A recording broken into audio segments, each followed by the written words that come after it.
Welcome,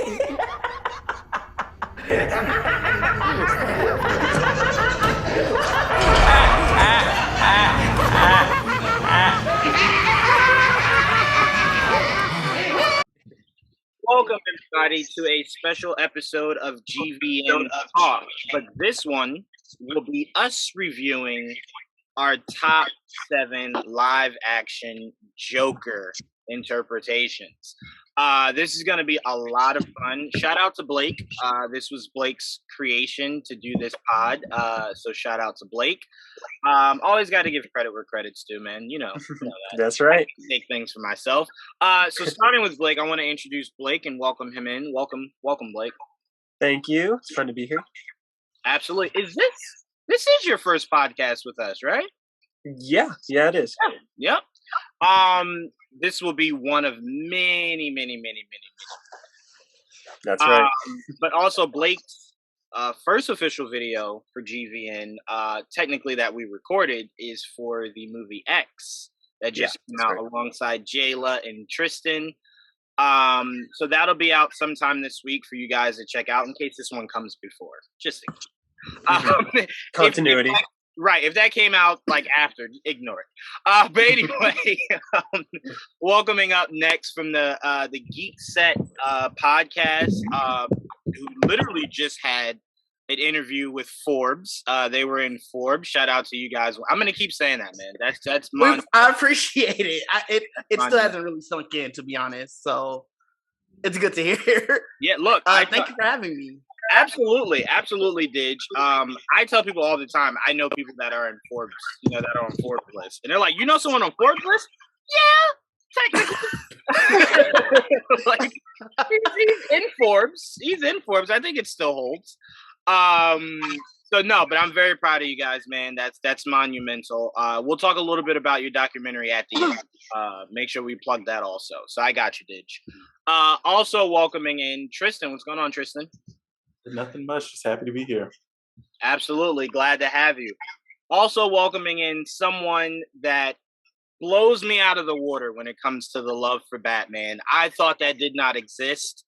I thought Batman was literally coded in my DNA until I saw Sabrina. Welcome in, Sabrina. How you doing? Hi. Thank you so much for having me, as always. Absolutely. And Jayla, the resident Spider-Man aficionado. What's going on? True. I am doing good. I'm excited to step away from Spidey and talk about something a bit different today. Absolutely. And trust me, we will make an episode of Spider-Man Rogues Gallery because that is an extensive list. Yes, it is. Shout out to Stiltman. You gotta do that for all characters that have iconic rogues galleries. Yeah, absolutely. That's gonna be a lot of fun. Doing Batman's is gonna be a lot of fun.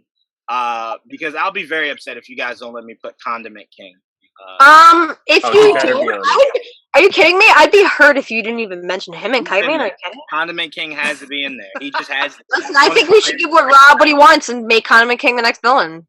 He's I awful. would be all game. I know the internet would completely blow itself up, but I would be here for it. I would support every ounce of that. I'd be like, listen, this is what Rob wanted. He gets it. It's fine. That's all I want. You know what? He sees the vision.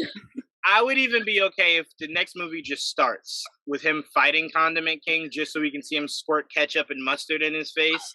Like he's not even the main bad. It's just how the movie starts. Like that's all. It's like people don't know Rob. Like, yeah, of course. Like it's like you think he's kidding, but it's like no, Condiment. Right. And you know what? Because I just want the scenes where after he arrests Condiment King. And he goes to meet Gordon, who's shining the bat symbol, and he's just like, Gordon's like, "What took you so long?" He's like, "Is that mustard?" And he's like, "Oh, I thought I got it all off." Is that blood on you? No, man, it's ketchup. It's fine. Right. Definitely was expecting you to say that. Right? Yeah, it's like I was expecting something else. He's like, "No, it's the 4th time this week Condiment King broke out." Condiment King better Arkham escapist than Joker. Exactly. Come on, that guy kind of. How much? I think I would like. Not that I want to see the internet go into flames, but I kind of do. I kind of want to see. Yeah, I live. Yeah, discourse would be fun. Yeah. But all right, let's get back to Joker. So what we're gonna do is we're gonna go around. We're gonna do. It's obviously a list of 7 So we're gonna go bottom up. Everyone's gonna go around, do one at a time until we get to all of our number ones. So Okay. Blake, because this is your baby, we're gonna start with you. Who are you putting at number 7? Okay, I want to preface this by saying I love everyone that's on this list, even the ones that get a bad rap, even the one who is in my 7th place that I'm about to say. I still like him. I have to say that. Nobody come for me. I love them all. But number 7, I did put Jared Leto from Suicide Squad and Justice League. And I don't blame him for why I have put him in the bottom place. I still think we haven't seen what he's capable of. And I still think he did have, because I feel like his time on the big screen has passed, did have the potential to be one of, if not the best Joker that we've had. And that's not to knock anybody else. It's just he is a great actor, and he has the capabilities of at least being the scariest Joker that we've had. They just went a different route with him that I don't think was the right move. And I'm not sure necessarily who that was on with the tattoos and the gangster style, but it's a lot of things. The direction with him, most of his performance being on the cutting room floor certainly doesn't help. But I will say he was significantly better in Justice League, despite only being in it for 5 minutes or less. So, yeah, I mean, look, there's still hope, because once we get Batgirl, knowing that Batgirl exists in the same world as Harley Quinn, I mean, look, there's no way in hell you're getting Jack Nicholson to come back to be Joker. No, he's done. In the world, right? So it's like, well, Batman always needs a Joker. So if you're telling me that Barry messed things up, you could make it so he messed things up so much. There's an old ass Batman, but a young ass Joker.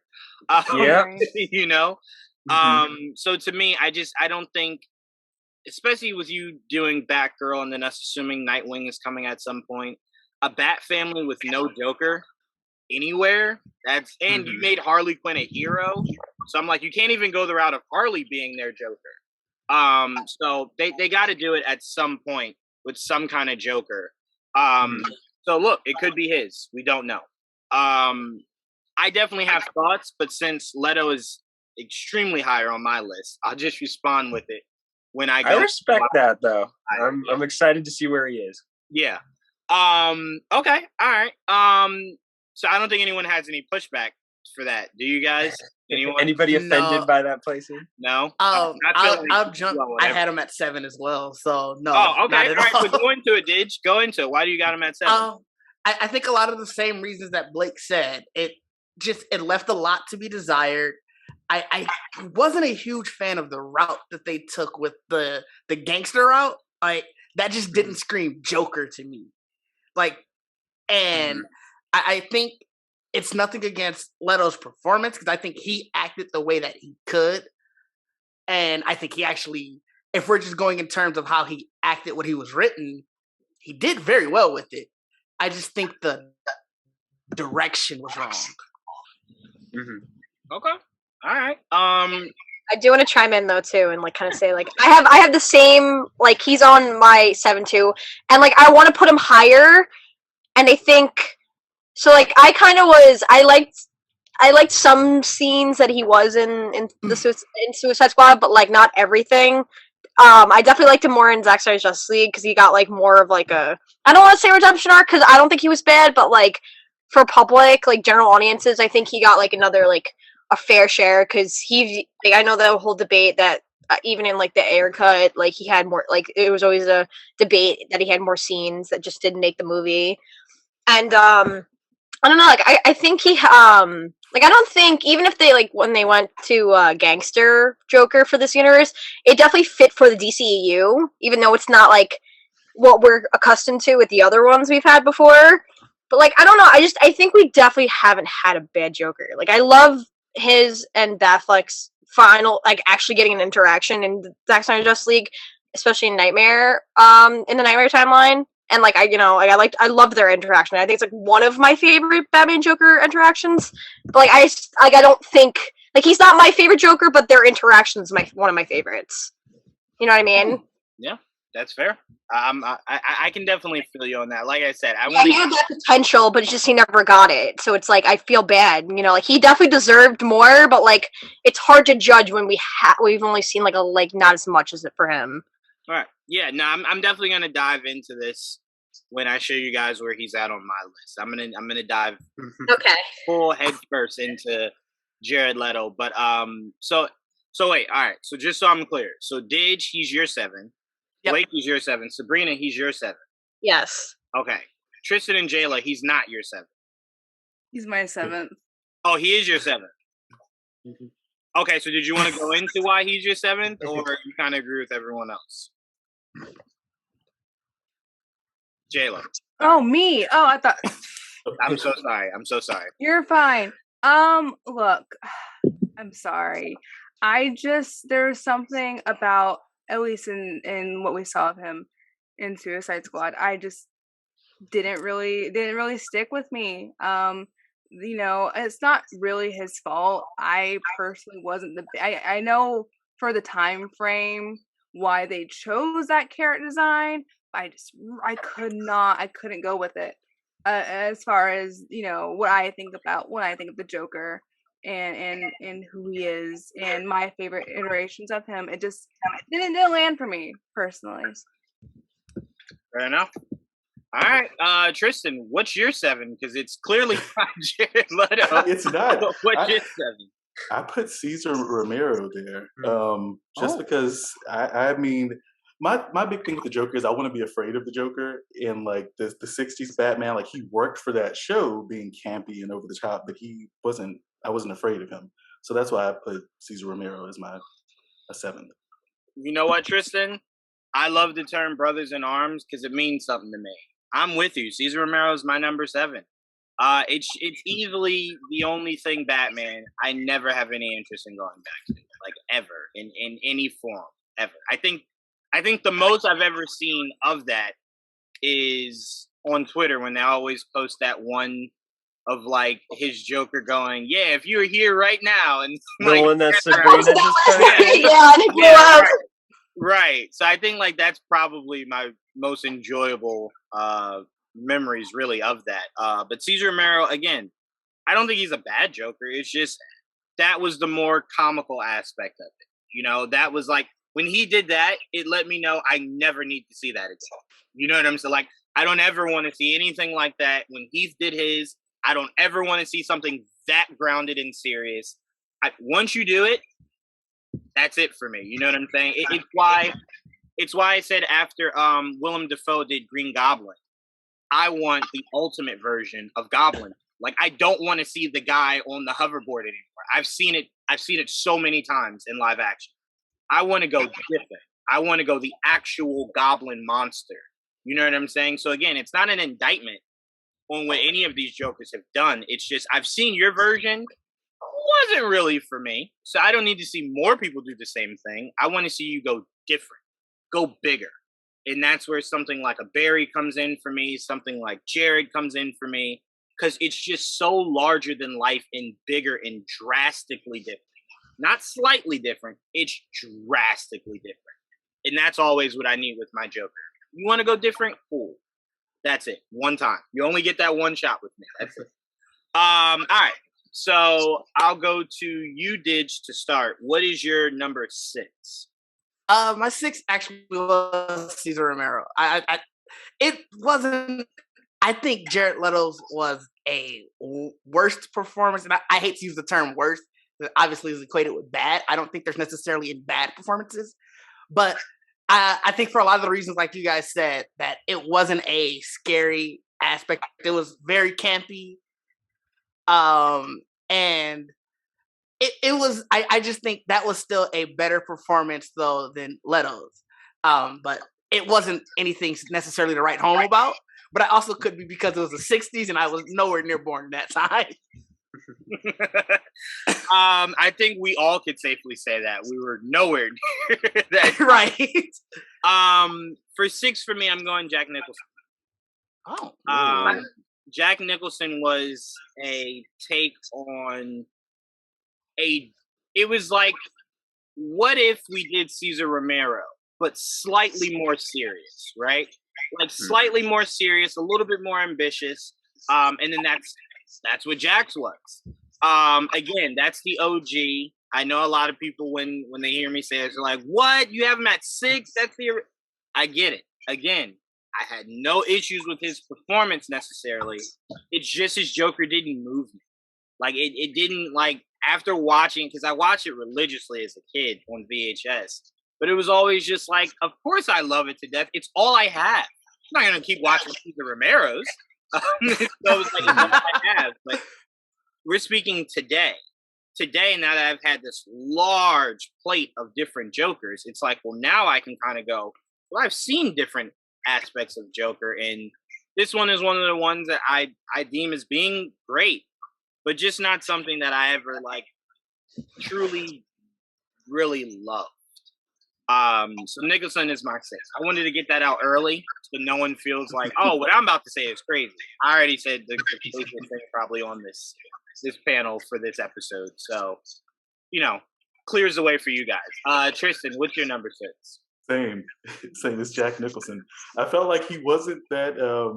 I felt like he was kind of a page away from Cesar Romero's portrayal. Like he was slightly more serious, but he was still, for me, he still had that sort of campy, goofy aspect. So again, I want to be afraid of the Joker. I want this to be someone who I don't want to be in a room with, and I just didn't get that I didn't really get that from the Jack Nicholson's character. So. Right. In hindsight, if I'm being just completely honest with you guys, if this is a safe space for a moment, I don't look back fondly and appreciate Tim Burton being the one doing these Batman movies. I think that's what really rubs me the wrong way. I think I would have enjoyed it with, I don't know. I'm trying to think of anyone else. Any other director. Yeah. Yeah. I'm trying to think of like any other big director that maybe could have fit in there. And because I can't, I don't want to go fully into it. But when I look back, I'm just like, Beetlejuice, Batman. One of those. Imagine a John Carpenter Batman movie back in the day. That would have been, yes.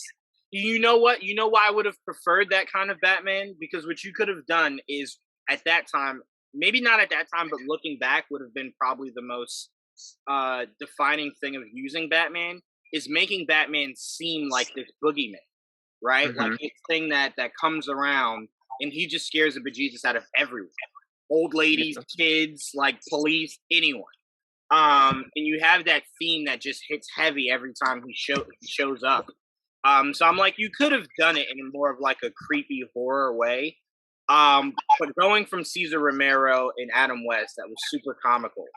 And then seeing what Burton did, that was still super comical. That scene between Michael Keaton and Jack Nicholson, where they're in her apartment, is hilarious. Like it nuts. Yes, it's hilarious. Like I never think like, oh man, that's like iconic Batman. I just think like, oh, that was just really funny. Like that was just really awesome to see him get kind of crazy. But yeah, that is just like, honestly, if I'm being honest with you, I prefer Batman Returns over Batman 89. Mm-hmm. I flip-flop between those two all the time. Yeah, I mean, I think they're on the same level for me. I see you post about the new Cat and Bat, but to me, the most iconic is when she's licking like his cowl, like that is iconic. Yeah, it's iconic Catwoman for me. So I'm like, and that's Penguin. Like, no shots at Colin Farrell whatsoever. I can't wait to see what he does.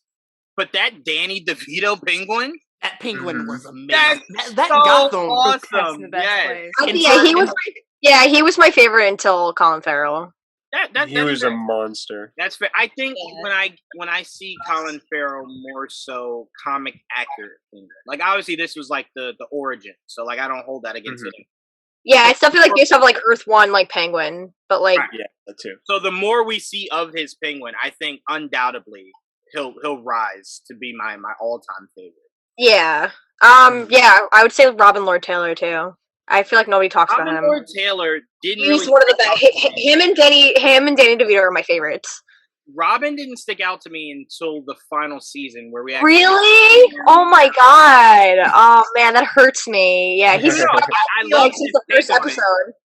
I love his take on it. Don't get me wrong, but like actually being Penguin. Wasn't Okay, because like the last episode, like you saw him, like okay, all right, that's fair. That's fair. Did they let him smoke on Gotham for that No, they series didn't. finale? Did he? No, they didn't. No, he didn't. He didn't. No, you're right. He didn't. He didn't. They don't let any of them do that. That's wild. Which I think It's stupid. Colin's Penguin, I don't really need to see that for. I mean, I feel I like see a cigar in the club at one point. Yeah, he's But- more, like when he was talking to Batman when he was interrogating him about the mayor, I feel like that would have worked. But Yeah. like That the would fact that it wasn't there didn't take or like leave anything where it's like, oh, I wish I was there. If it was there, it wouldn't have bothered me either way. So it's like, I just feel like if it would have Weird restriction.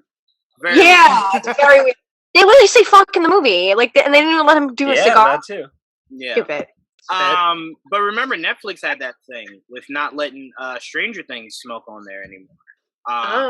Yeah, I wonder if for his show they might like let him do that. I'm hoping. Maybe. To me, I'm like, wait, nudity's still allowed in 2022, but smoking a cigarette is where you draw. Smoking is out. That's Smoking weird. is out. Nope. Nope. All right, so me and Tristian are on Jack Nicholson for our number 6. All right, Blake, where are you going for number 6? Number 6, I do have Cesar Romero, and he is iconic. And even then, I hate putting him so low, but he's iconic. I'm so glad he didn't shave his mustache and they had to paint over it. It's such a great look. For every time I see like a toy or something of Cesar Romero, I'm like, he better have that mustache. Like, I better see it on that toy. And he's honestly just restricted by his time. He was on a TV show when the comic was being hardcore ran by the Comics Code Authority, where Joker was restricted to just kind of being that prankster character, so much so that he was absent from comics for a long time because that gets old.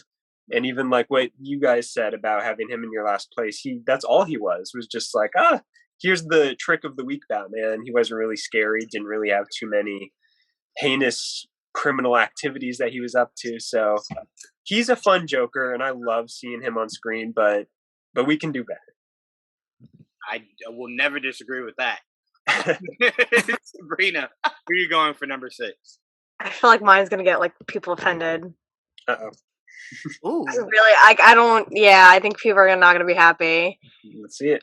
Cause I love his performance, but like just because the list now, it's like I don't know. It was difficult. I'm gonna go with Phoenix. I'm gonna go with. Oh my god, I don't have him on my list at all. Well, I was literally thinking about it because I was like, it was either between him and Barry, but like I don't know. Like I don't want to just say Barry because we've only seen one scene, but like I already like really love him. I gotta. It's so difficult. Like oh my god, but from bottom up is very difficult. I don't know. Phoenix is low. Not. Phoenix is low. That's why everyone who's saying Romero was like hurting me because he's very high on my list. Mm-hmm. You think I talk about Jared Leto? No, he's very high on my list. I love Cesar Romero, but I'm not gonna say. You're gonna be surprised, like how high. I'm not gonna say how high yet. But yeah, he's so. First of all, let me thank Sabrina because I completely forgot. I'm sitting here looking at my list. I'm like, okay, all right. I forgot. I only had 6 on my list. I didn't have Phoenix at all. So I just had to add in Phoenix in my spot. So now I gotta mentally work up my argument for it. But no, I don't think a lot of people will be angry. I think a lot of people look at Phoenix and they go, it was just such a weird and different take that it's just really classic. Because again, all these Batmen, all these Jokers went up against the Batman. His was the only one that didn't. So it's really hard to quantify what his Joker is when it hasn't really lived in the Batman world, really. So to me, like when I did like a collage thing for like all the Batman Jokers over the years, people were like, "Where's Phoenix?" And I was like, "He never had a Batman, so it doesn't count." Like on this list. What do you mean, where's Phoenix? Oh man, and you know what? I remember the early rumors when that movie was being written, where everyone was just like, "Well, Bruce is like 8 or 9 in this movie."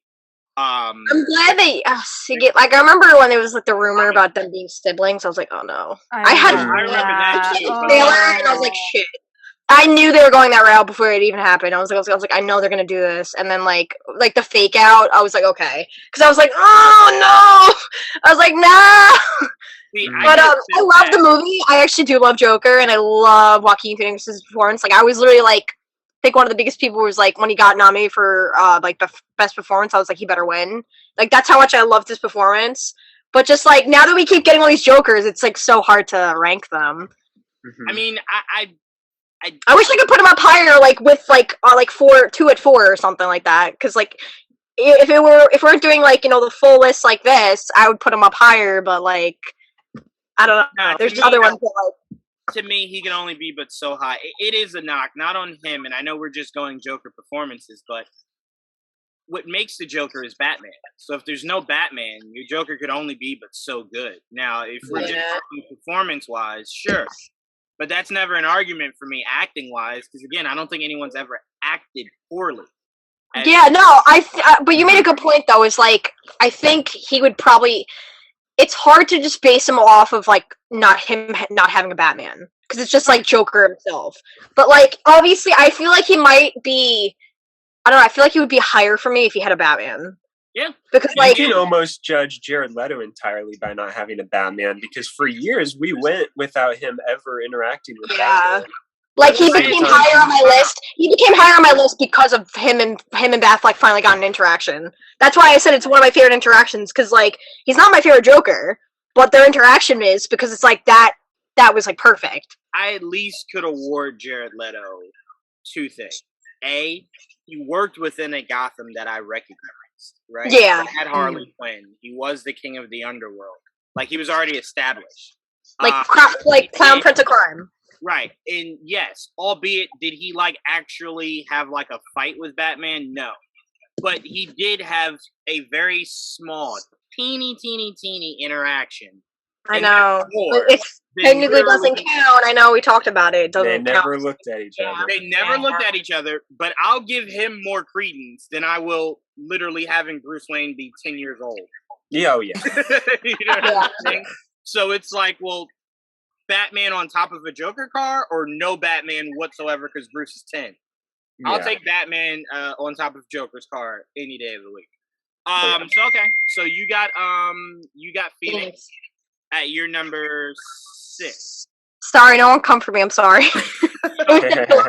I know someone's gonna be like, "Excuse me." Listen, I love clients, but this is hard. This is really hard. Okay.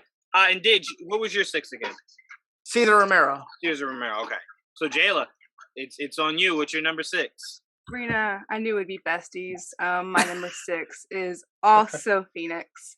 Gets the vision. She gets the ones who get it. The ones who don't. Nailed it for me. My favorite part of the Joker is the dynamic and the push and pull and the weird relationship he has with Batman. Such a big part of the character, and it just the movie was great. Don't like beat me up, internet. It's just when we're coming to comparing the other Jokers and what I love about the Joker, he's unfortunately missing the big piece for me. No, absolutely. You get it. He was amazing. He deserved all the praise. It was a great take. It's the same way I feel about the Spider-Man villain movies. It's missing something for me. Well, really, only Venom gives me that feel because I'm like, I could at least make an argument Morbius could stand outside of a Spider-Man interaction, even Craven to a degree. But Venom is just like, it's glaring not having that spider logo on it. We can't talk about Venom around me right now. We're talking about Batman. All right, then we shall move on. Tristian, where are you going for your number 5? Okay, so for number 5, I put Barry, the new guy, the new Joker. Hopefully that doesn't upset anybody, but yeah, I put him there. And it's not just because of his look. I know I've complained about how he looks, but it's not just because of that. It's more so because we haven't really seen. I do get that, again, the unhinged, frightening, you don't want to be alone with this guy. I get that aspect of him, but we also haven't seen too much with him, obviously. But so yeah, I put him at number 5. Yeah. All right. I'm gonna go behind you and say number 5 is Phoenix. Phoenix is my number 5 because again, I did think it was a weird and different take on his Joker. Actually, if I really think about it, his Joker was essentially just saying, what if I took the man from the crying joke, right? What if I just took the man from that and just slapped makeup on him? Like, there is no acid. I didn't make him insane. Like, he's legit just a broken individual who hasn't Like had one bad day. Right, who hasn't had his wife that died from the exploding bottle heater, like who didn't lose his baby, who isn't drowning in debt. What if we just took the guy who's just that, sympathetic, crazy individual? And I think what I loved most about it was that they kind of blended it kind of with Zach's Sucker Punch. Yeah. Where, all right, I'm watching this whole thing play out. Then you get to the end, and it's like, was that just in his head? Did this really happen? And you kind of are left to kind of go, well, it's up for us to decide. So I had a lot of fun with it. But again, a Joker in a world with no Batman is essentially what Gotham was giving me for many seasons. And I hated every last one of them.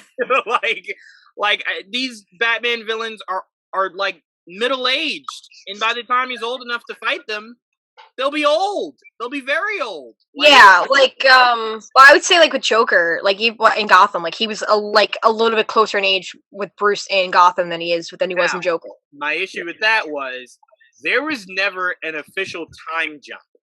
They age up like soap operas do, to where one day it's like, all right, he's goo goo gaga, and then the next it's like, hey, he's the new CEO, and you're like, whoa, I'm sorry, wait, what? Well, because you never saw that. You never saw that in most movies. The second you see his parents die, they jump like when he's grown. Right.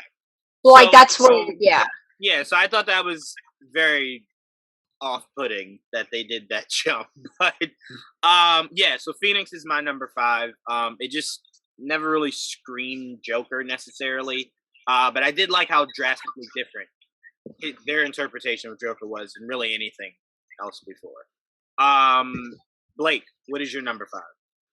My number 5 is Jack Nicholson, and it was a real struggle between this and who my number 4 is.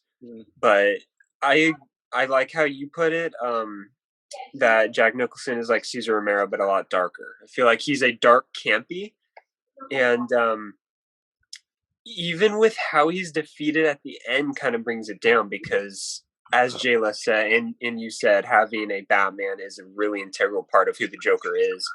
And he does die at the end of the 89 movie. So to not have a Joker that lives on his legacy in Gotham, you get a little bit of that in the comic Batman 89, which I thought is cool. Right. But for the most part, this Joker lives and dies in this movie. And that kind of rubs me the wrong way, just axing him at the end of the first movie, which Tim Burton tended to do with all of his villains minus Catwoman. But as his performances, Jack Nicholson killed it.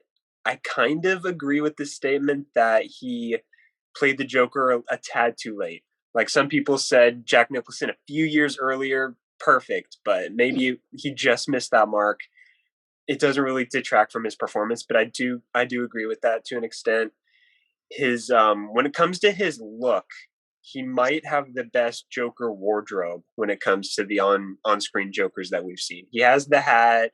He had a bunch of different like patterns, like when it came to the flannel and the different pants and different colors he would mess with. Even for just one scene, he'd have the painting cap, which I love.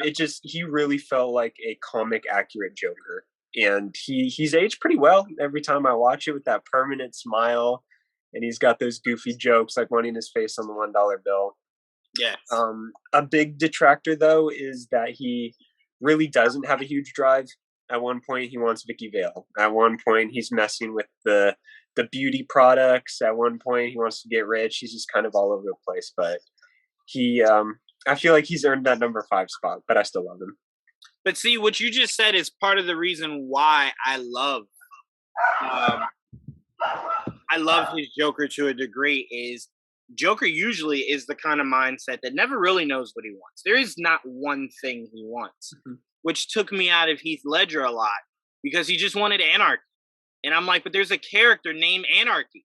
That this character is legit just exuding. And I'm like, that's not, like, I told you before, Blake, him burning the money will always just rub me the wrong way. That, actually, what you said on that a few days ago, it worked into my opinion on Mr. Ledger, which I will get to when we get to him. Right. Yeah. Same here. Yeah, that was just like. It's a good point, though. It's just like the weirdest thing for the man that loves money so much. You have him burn it when he could have stolen it. Yeah. Okay. I got thoughts. Yeah, for sure. Sabrina, what do you put at your number 5? Barry. Just because, like, we've only seen one scene with him, so I'm trying to be fair. But I do already seen 2 scenes with him. Come on. Yeah, I've seen 2. All right, 2 scenes. I'm sorry. 2 scenes. Well, I was kind of get the facts right. Yeah, I know. He deserves that 2-scene credit.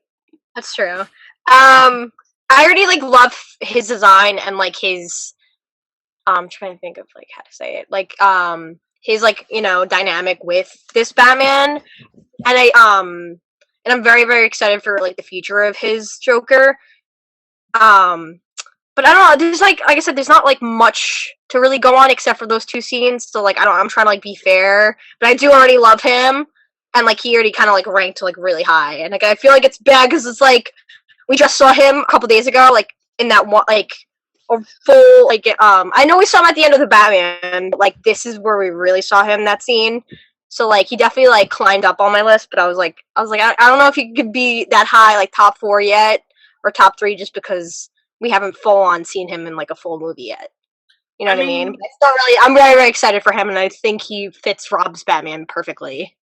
I mean, this example I'm going to use is drastically different. It is, but you can make the case that falling in love with Tom Holland in Civil War is essentially the same thing, even though he was in that movie obviously way more than Barry was in the Batman. Yeah, no, that's how I was when I first. That's a good analogy, though. That makes sense. That's a really good analogy. I brought up the analogy was a lot of people just fell in love immediately. He didn't need his. I did too. But like, I just had people higher on that list. He exudes that energy, and you can tell right away. And that's why I kind of feel like if Barry rubbed you the wrong way, I understand.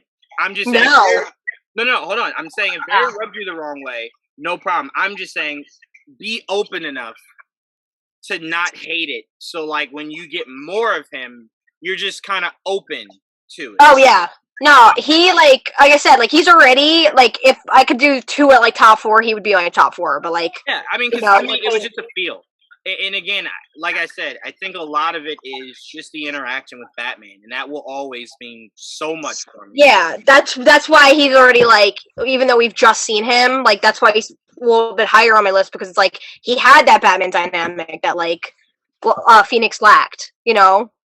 Yeah. So, like yeah. So to me, I don't think it's unfair if he's higher. Because again, I think it's just a feel thing, and if you got a feel from that you love that, and that stands. Oh yeah. It stands out for sure. Yeah. Jayla, what's your number 5? Romero. Look, I don't have any issue with him or the 60s Batman show. It's just I appreciate it for what it is. I appreciate it for what it was at the time and the pop culture of it, and part of me will always love that. But you know, it's pretty campy, a little too campy for me. Which I will eat my words when we get higher up on my list, but that's for later. No, I respect it. I respect it completely. It's just like I said, it's just one of those things where it's like when I tell you guys I'm not into cheesy 80 movies. It's not saying any of those movies are bad. It's just not my thing. It's not my thing. You know what I'm saying? It all comes down to personal taste. That's all it is. And I think a lot of people, when they hear you don't like something, they're just like, you hate everything. No, I don't hate it. It's just not something I'll go back to. It's not something I would probably ever force my kids to have to watch. Like if I played one episode and they were like, that is enough, I wouldn't go, no, but you have to give it like a full no. All right, let's move on. You know what I'm saying? So that's all I mean by that. He wasn't horrible. It wasn't bad. It's just not what I want from a Joker. That's all I'm saying. Mhm. All right. So to number 4. Number 4, I'm going Heath Ledger. Ooh. Heath Ledger is at my number 4. Again, I remember sitting next to my dad watching that movie going, I'm just waiting for the Joker. And he's like, he's right there. I'm like, that's not my Joker. Like that is not my Joker. It might be yours. You might be loving it, but it's not mine. From the smeared face paint to where it's not his skin, it's just makeup. To just how he, and when I say how he acted, I don't mean how Heath Ledger, like his acting performance. I mean how they designed the character to act. Just felt like he just wanted pure chaos. And to me, it's just like, I don't know. Like I even think back to Batman Hush, where Joker's standing over what's his name? Elliot? Elliot's dead body holding a gun. And he's laughing, saying, like, I know this looks bad. Like, this wasn't me, Batman. Even in that instance, he's not just looking for pure chaos. You know what I'm saying? But everything to him is more, it's he can't help it being just comical. And I think what rubbed me the wrong way was, remember the guy that was in the ambulance when Harvey Dent went inside the ambulance and was questioning him? Mm-hmm. Polka Dot Man? He had a uncontrollable laughter. But Heath's Joker didn't? I don't understand, like, the whole essence of, like, well, he's the I can't stop laughing, everything's a joke to him. But then you go to Heath Ledger's Joker and it's like, where's yours? Oh, I don't have one. Well, why does he have one? Like, what was the importance of bringing that up if your Joker wasn't going to have that? And the laugh. Didn't love the laugh. Did not love. I know a lot of people love when he walks into that mob meeting with the oh. I hated it so much from when he opened the door. I fucking hate everything about this. But again, I always say this, Tristian. I know you've heard me say this before. That is one of the greatest movies ever written and directed. But I will always stand by. It will never be one of the greatest Batman movies. And I stand by that. It's a phenomenal movie. I'll put it up there with some of the greatest movies ever told. But Batman-wise, it checked none of the boxes. I usually hate that way of phrasing, but I really agree with that. It is a great movie, not a great Batman movie. Yeah. Take that how you will. That's what I always say. That's what I always say. Because a lot of people go, so you didn't think... Right, he's spitting. He's spitting for real. Because people always throw at me like, oh, you didn't think it was a good movie? No, I'll never say that. Because I'd be lying to myself if I said that. But see, there's I feel comfortable saying this on this podcast, but like I cannot say that on timeline. Like I'll get destroyed. Like there's certain stuff that I'll tell Blake. No, I'll tell Blake, and I'm like I cannot say this on the timeline. I'm like because like made great movies, bad adaptations of that source material. I said it the other day. You saw my tweet. I said it the other day, and people like it blew. Like I thought it would be like 2-3 likes. It blew up so bad that people are like got really, really, really mad, and I was like, it's true. Yeah. I mean, look. Excuse me, and like I said, it's just one of those things where it's just, again, my personal opinion. I'm not stating it as fact that he's factually not the Joker. It's only my opinion. That's only how I feel.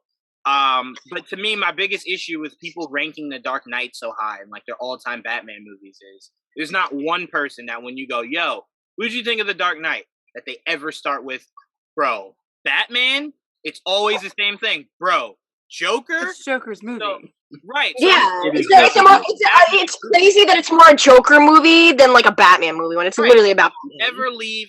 Like I've never seen anyone go, bro. Did you see Civil War, bro? Zemo? Like no one ever does that. There's also, I know this isn't a video about Two-Face, but Two-Face deserves love too. He was even above Batman in that movie. 100%. Yeah, I would say it's Joker, Two-Face, and then Batman. Right. So yes. for me, if you're talking about the greatest Batman movies of all time, but when we bring up The Dark Knight, the first thing you mention is the villain. Come on, what are we talking about then? Like, yeah. I think that's really the only Batman movie that's like really like the villain like surpassed the actual like character it's about. I mean, now don't get me wrong. People make that argument. Entire trilogy is that. Wait, the say it again? entire. I think the Right. entire Dark Knight trilogy. That entire Oh, trilogy. no. I think all of the villains. I will never say that about Batman Begins. Oh, He I was think so. Clearly, the best thing to come out of that, and I think everything else complemented it very well. Begins was closer last for two? sure. I think the villains made that entire trilogy. I'm not a huge fan of Bale's Batman, and I think if you didn't have villains that you connected with enough to want to keep watching it, I don't think they would have did as well. I agree. I see. I don't even argue that because I know we're talking about Joker like owning the Dark Knight. As much as I do not like Rises, that's it for another time. I'm not gonna go into why. Don't get her going. Don't get going. Yeah, don't get me going. A lot. The same goes for Bane. Like more people say stuff about Bane than Rises. Mm-hmm. It's like every time I was because I remember when I put out my Batman list, like Rises was at like the bottom, and people were like, "Why?" And I was like, "Tell me what you like about the Batman, like that movie." And they're like, "Oh, Bane." I'm like, all right. I'm like already like that's the problem. Halloween costumes that year of Batman were Bane. It wasn't Christian Bale's Batman. It was always Bane. Right. And That's what's crazy. Like it's like it's a Batman trilogy, and it's literally about the villains more than Batman. Yeah. Mm-hmm. I think like what for me is Christopher Nolan's refusal to give us a proper progression on the Batman suit. Yeah.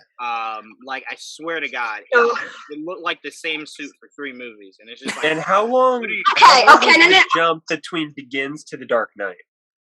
A big jump.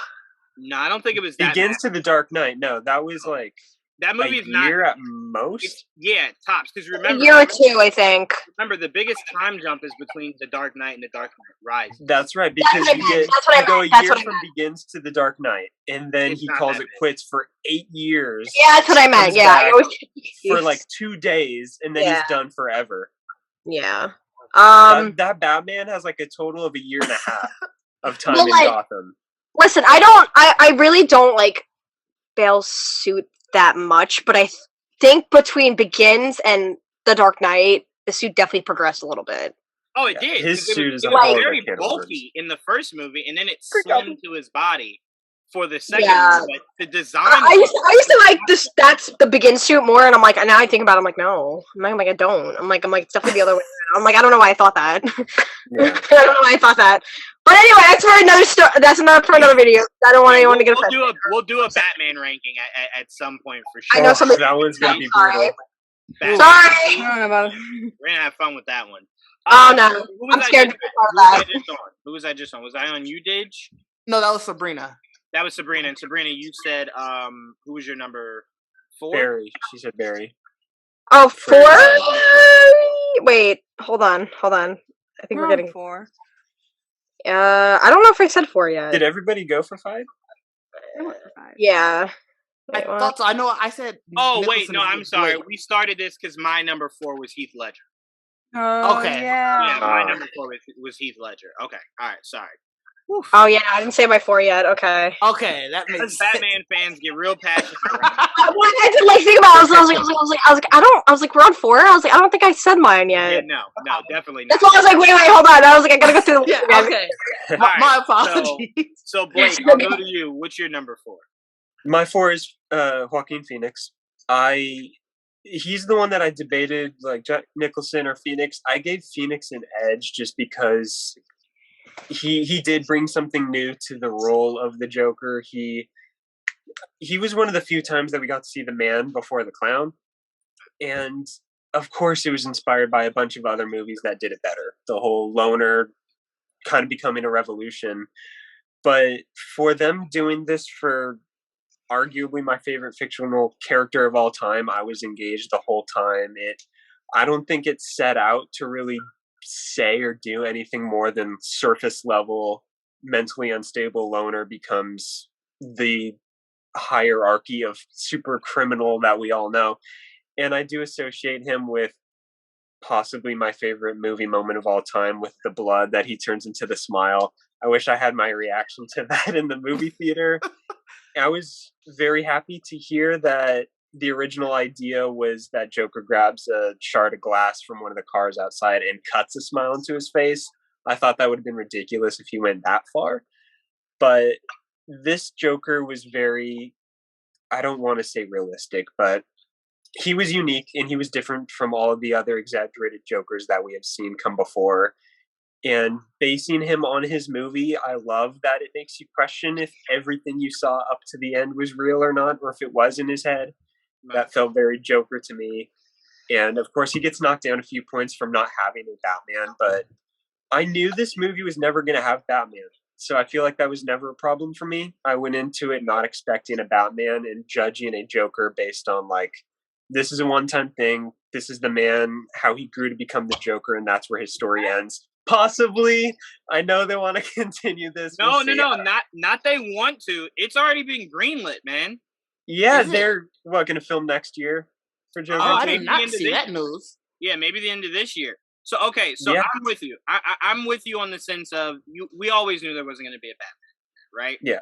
But I should say, just judging this movie, I didn't know the future of the franchise at the time. Right. I mean, this movie. Honestly, looking back now, where I could have accepted it for just being what it was, is if they said, "Look, we were only doing this. We're only doing this one. Yeah. That was it. It was a social experiment we wanted to do. We're done. That was it." But to carry on means you want to further this character again with no Batman. You know what I'm saying? It's like, again, I know. Hold on, Jayla. It's like making a Venom 1, then a Venom 2, and there still being no Spider-Man. So you're just doubling down on you being wrong here. Exactly. I do want to give props to his laugh. I love that it played into his character and the story. I thought that was, it hasn't been done really in the movies. I know it's been done a few times in the comics, but movie-wise, I love that.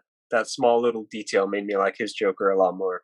Especially how his laugh grows from painful, I'm sorry I can't help it, to genuinely, he's finding amusement in everything that he's done in that final act. I love seeing that growth.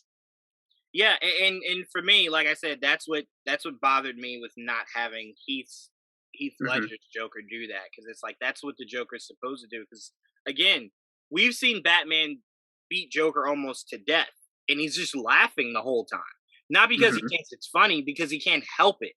So I'm like, to not have that in there at all, you're going too grounded, and that's a level of grounding we don't ever need for a character like Batman. You should dive into the mythos of Batman. You know what I'm saying? And how there is a level of him that's supposed to not be realistic. You know, like Sabrina always says, his cape is a character of its own. So for you to be so grounded, we just look at like a little plain, you know, non-distinguished cape. It's like, no, that should be flapping in the wind. It should it's a whole Todd McFarlane's like, oh, you mean sharp on the shoulders, waving in the wind? Yeah, I'm like, have fun with the cape. And it's like he had fun with nothing but that extremely unnecessary Batmobile. That's where he was like, I'm gonna have fun with that. And everything else is boring. Anyway, so I respect Phoenix is at your number 4. My 4, yeah.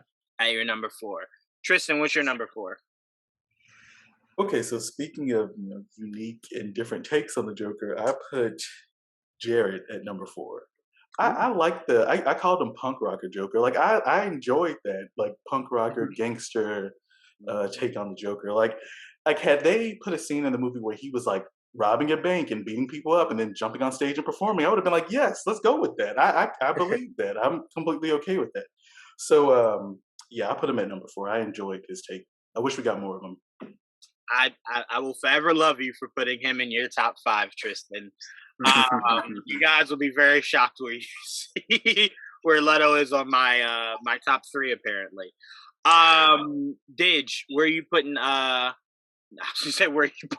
was gonna give a name to you. I didn't mean to do that. My question will be, what is your number 4?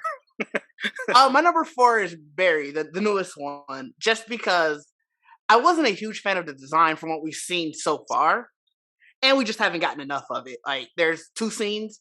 I can't justify putting in my top 3 based off of 2 scenes. Even withstanding your Spider-Man analogy, that was a really good analogy, but I couldn't justify it. That's fine. Yeah, that's fine. No other, nothing else needed to be said there, man. I respect that wholeheartedly. Like I said, just as long as the mind is open to what the Joker can do going forward, that's all I ask. if you seeing him for 5 minutes was like, that wasn't nearly enough time.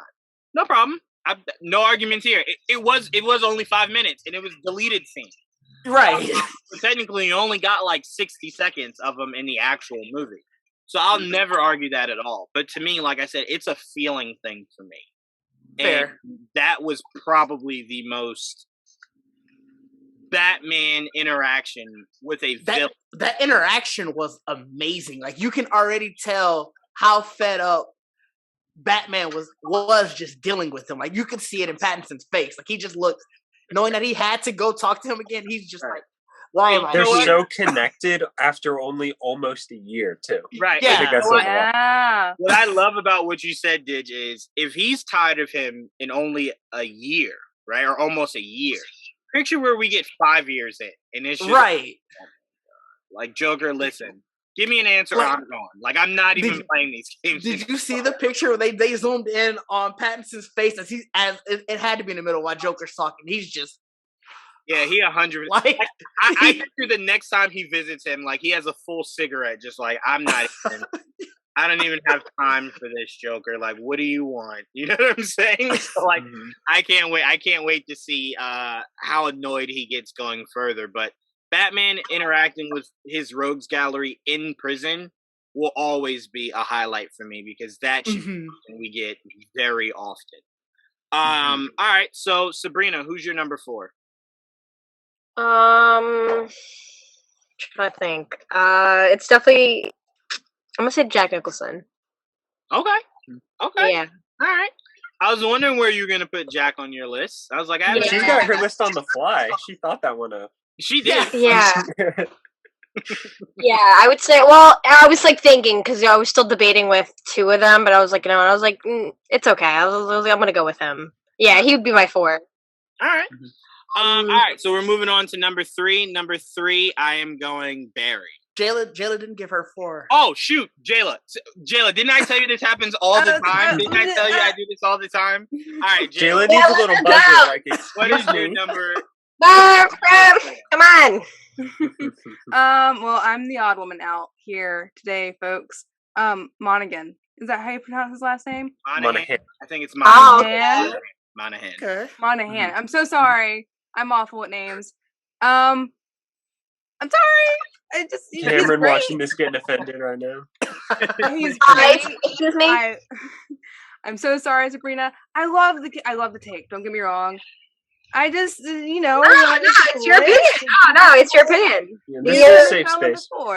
No, there's like, once you get to like top 4 for me, it's not like I have any like anything I necessarily don't like. It's just kind of like they kind of fell into place. But yeah, that's my number 4. After I butchered his name too, so. Oh, you're fine. Look, I forgot I'm glad to go you said to you it first. so I didn't know how to. you're I didn't know how fine. to say the name. Fine. Yeah, it's Monahan. It's Monahan. Monahan. Okay, perfect. Sorry, Mr. Monahan. He's like, it's all right. Yeah, he's sitting somewhere like someone got my name wrong. It's okay.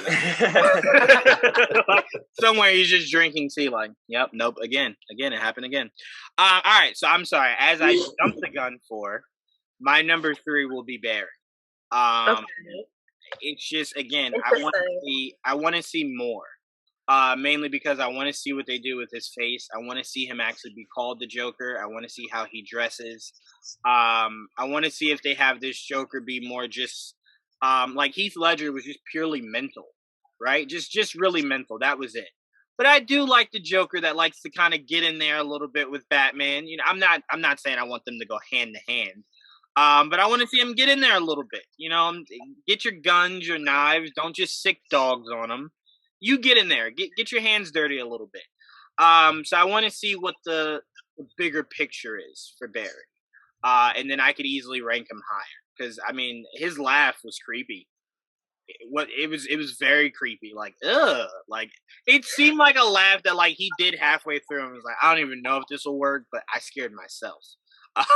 So put it out there. Just use it. So I appreciate that. So I can't wait to see what else Barry has in store with his Joker.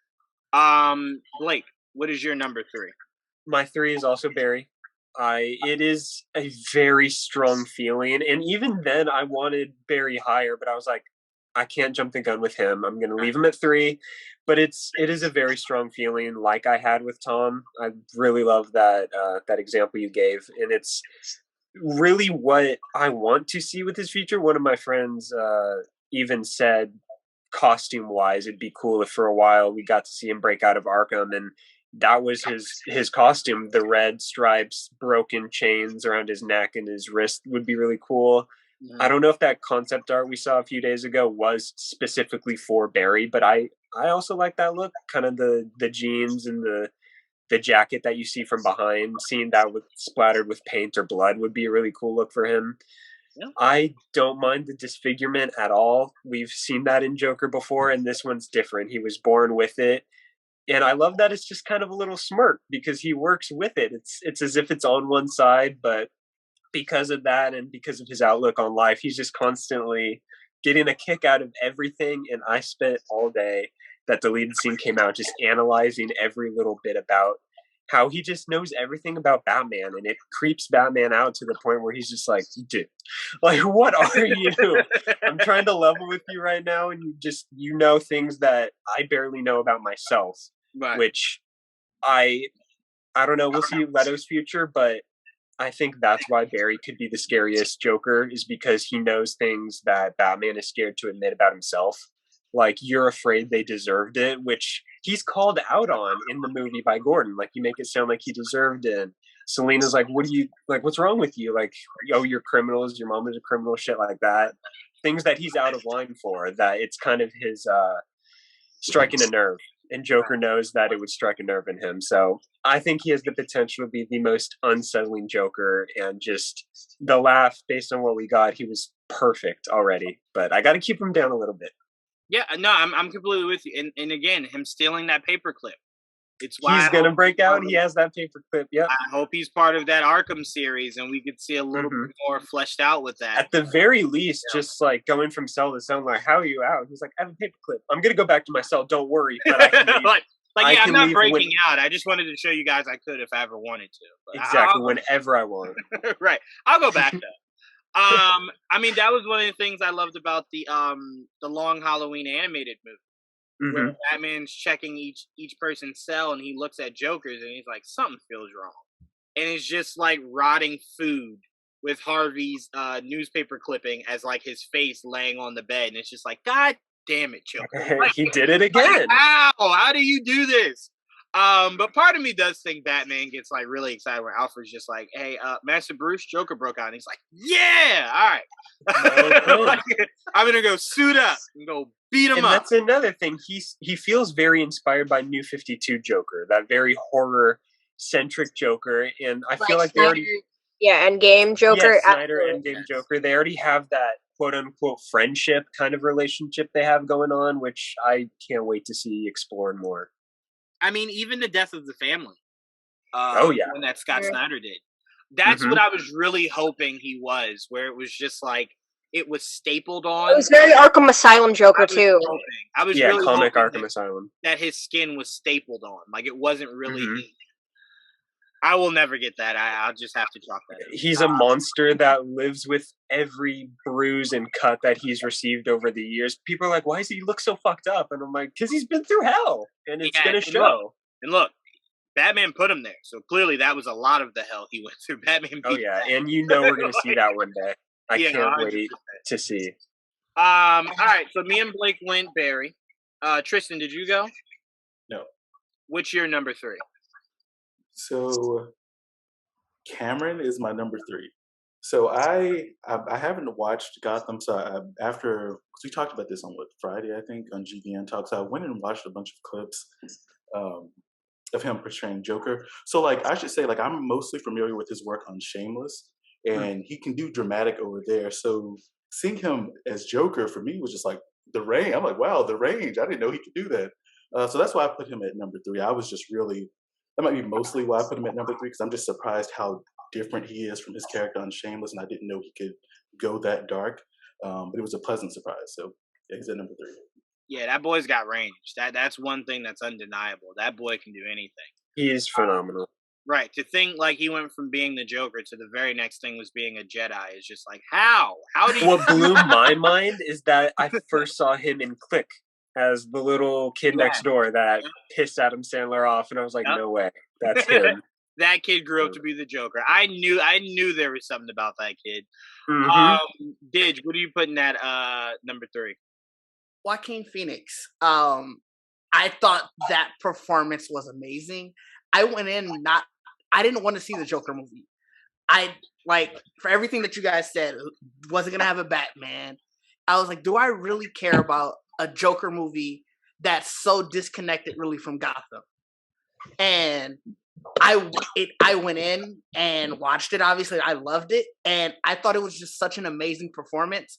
But again, it can't be top performance because he doesn't have a Batman to play off of. That is the main knock. Is it's still so disconnected. So, right. But everything else, that performance was amazing to me. Like, I loved that movie. I watch it so many times, and it's just, if it just had a Batman, I think it would be number 1. It'd be hard to beat. It was just a great social experiment for sure. Right. To dive into the other side of thinking. I think it's the best interpretation of showing it from the villain side. Like, I know a lot of people are like, oh, Killmonger, Thanos. I think Joker is the best version of that. Because we saw how much he tried to, at his core, just be a good person. Right. This world isn't, like, it's not made up for people to just be that good of a person. This world has a way of twisting and turning the best of people. So I thought between that and what they did with Harvey Dent in The Dark Knight was the best ways to showcase how the worst of people can corrupt the best of people. So I appreciated the aspects of that. Like, that, in the sense, is Gotham. That's what Gotham has always been. It's just Christopher's decisions on everything outside of that concept was just like, that's garbage.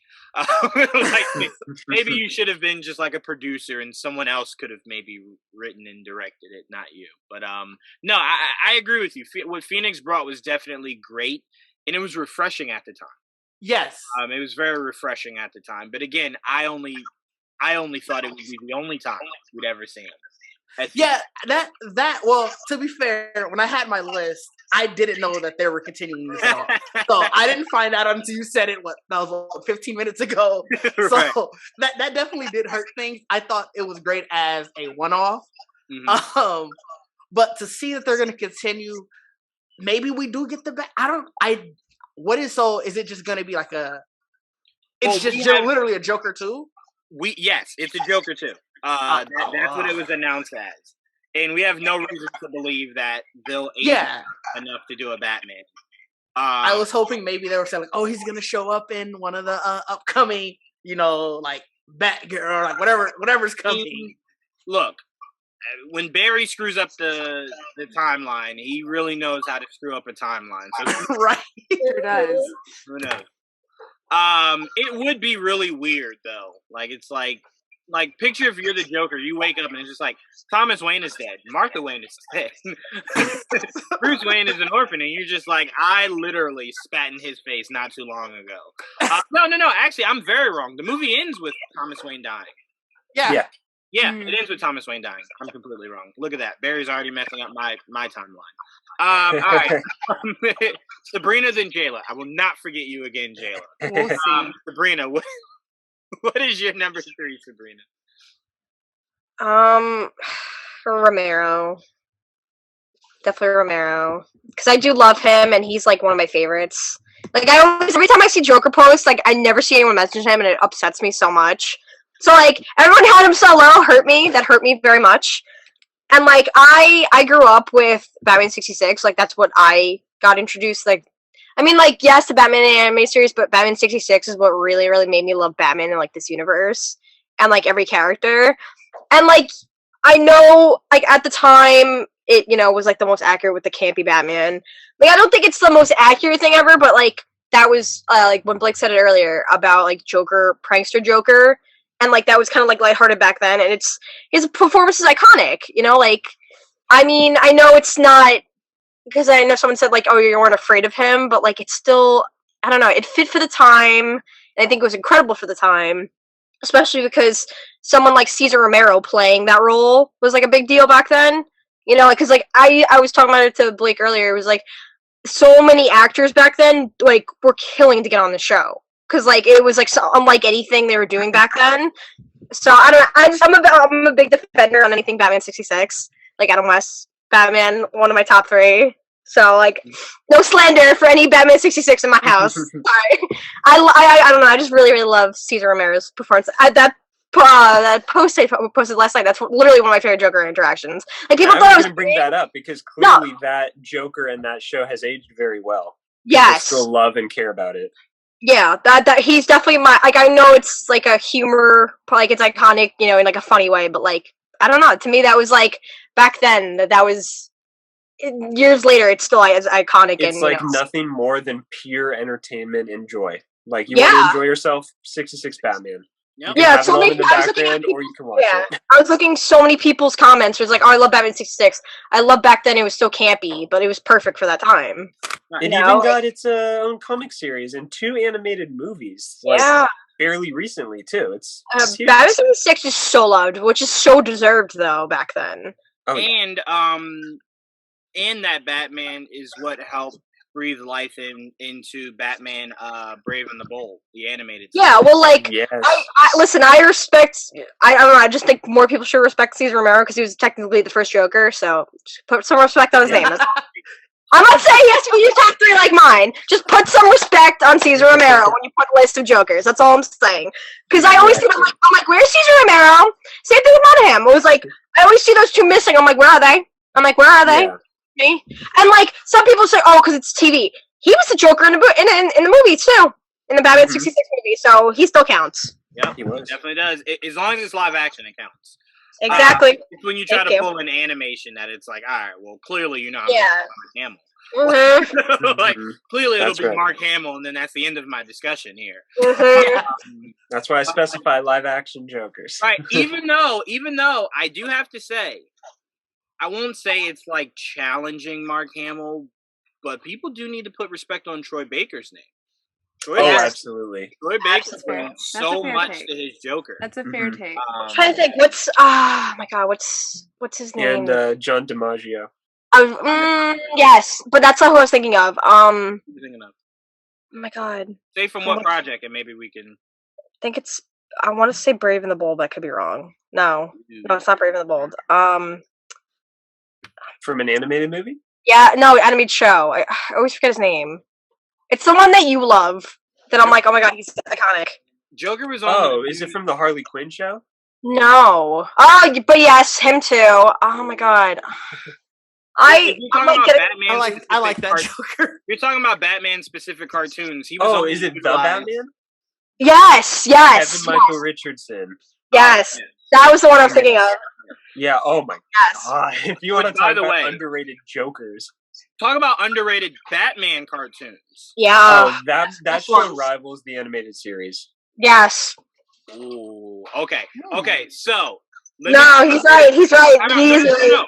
I'm not disagreeing, but let me say this: how you feel about that is what I feel whenever someone says Spider-Man animated series, end of the story, and I'm like, but Spectacular Spider-Man. Oh, Spectacular! Again, it's neck and neck. It rivals. And that's high tier right there. That's high tier Spider-Man cartoon. Yeah, you're not even wrong. Oh my god! I honestly don't think any Spider-Man property has captured, at the very least, Peter Parker better.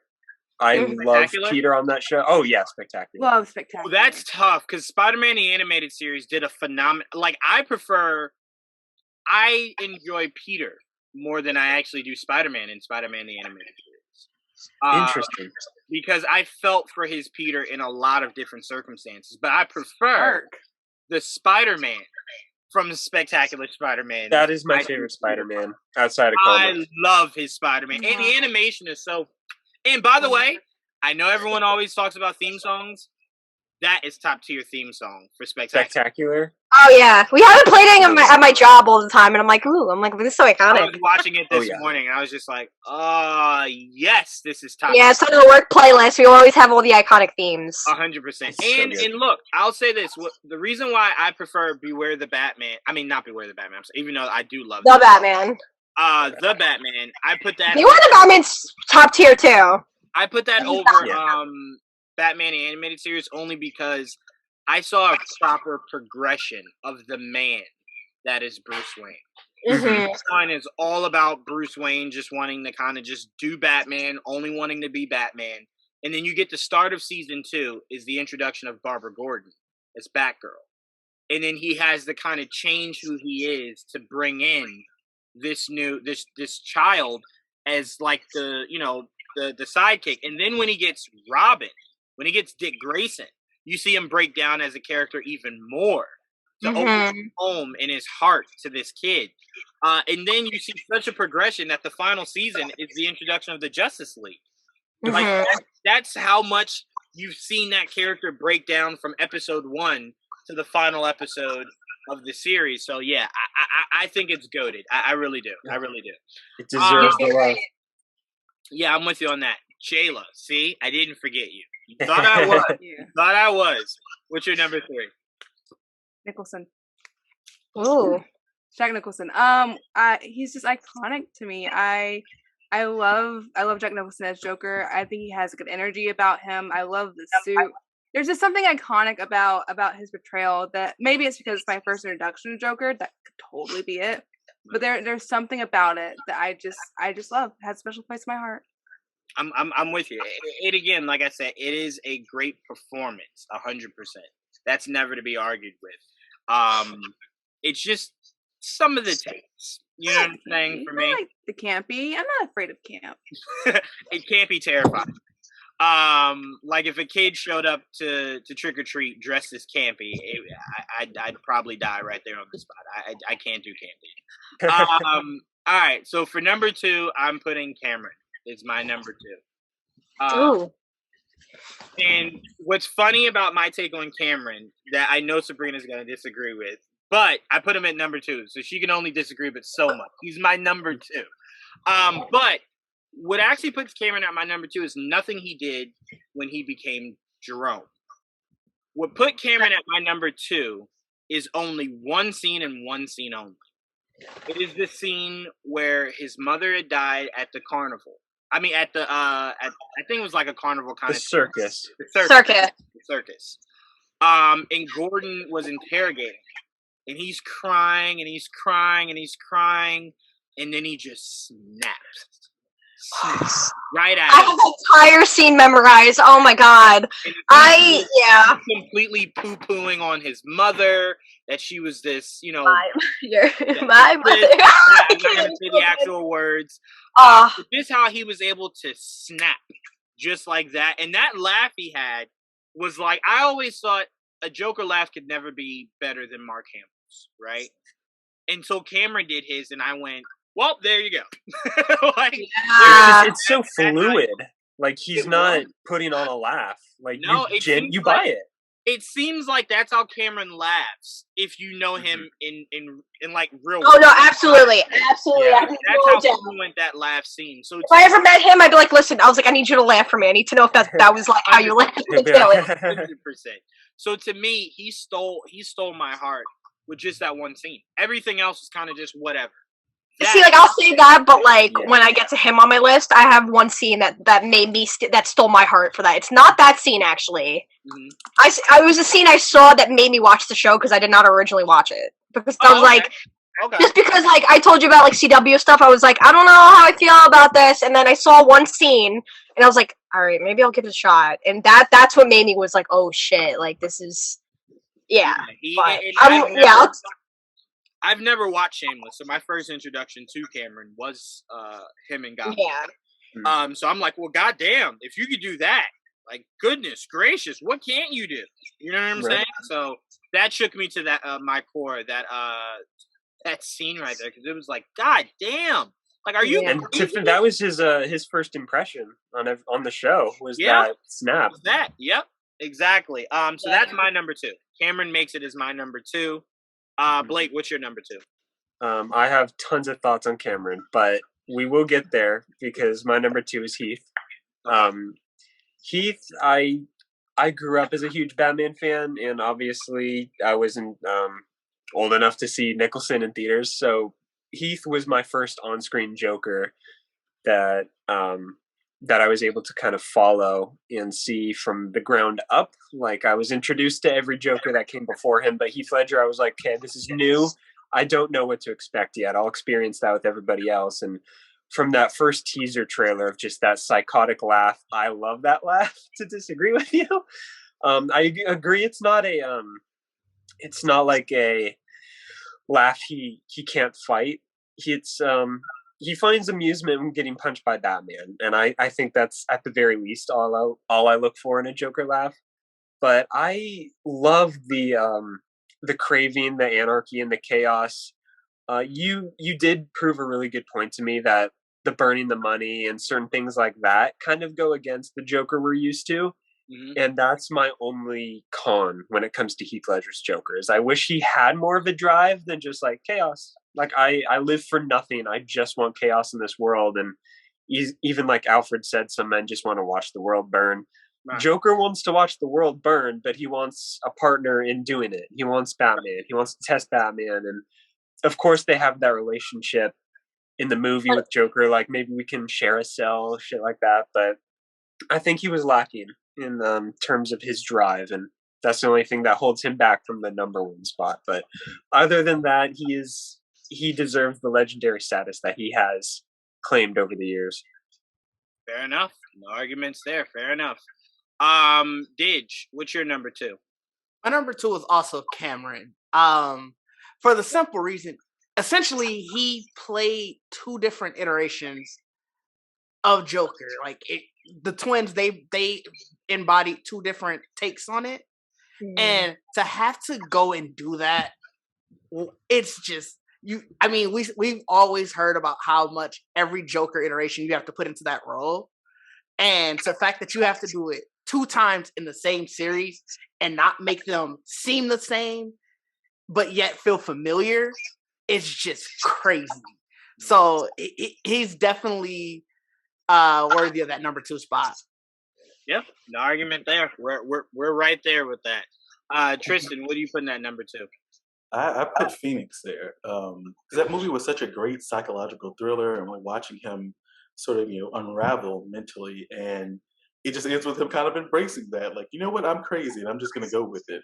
And what's really funny is that I was so reluctant to watch that movie. Like, it came out in 2019. I think I didn't watch it until like 2020 or 2021. Damn. Right. I waited a long time to watch that movie. And there was all this buzz, and I was like, yeah, I'll watch it eventually. But I really, really enjoyed it. And so I feel like on my list, I definitely wanted him that second spot. Yeah, I can respect that. And it was a complete thriller. The scene that always haunts me from that movie is when he and Zazie Beetz' character, like, you're seeing, like, they're so in love, they clicked, and all of a sudden she's just like, oh my God, can you please leave? And it's like, whoa. Like, I felt crazy. I'm like, whoa, you loved him. Like, you invited him. Like, what happened here? And then you see it from her eyes, and it's like, no, I did not invite you in.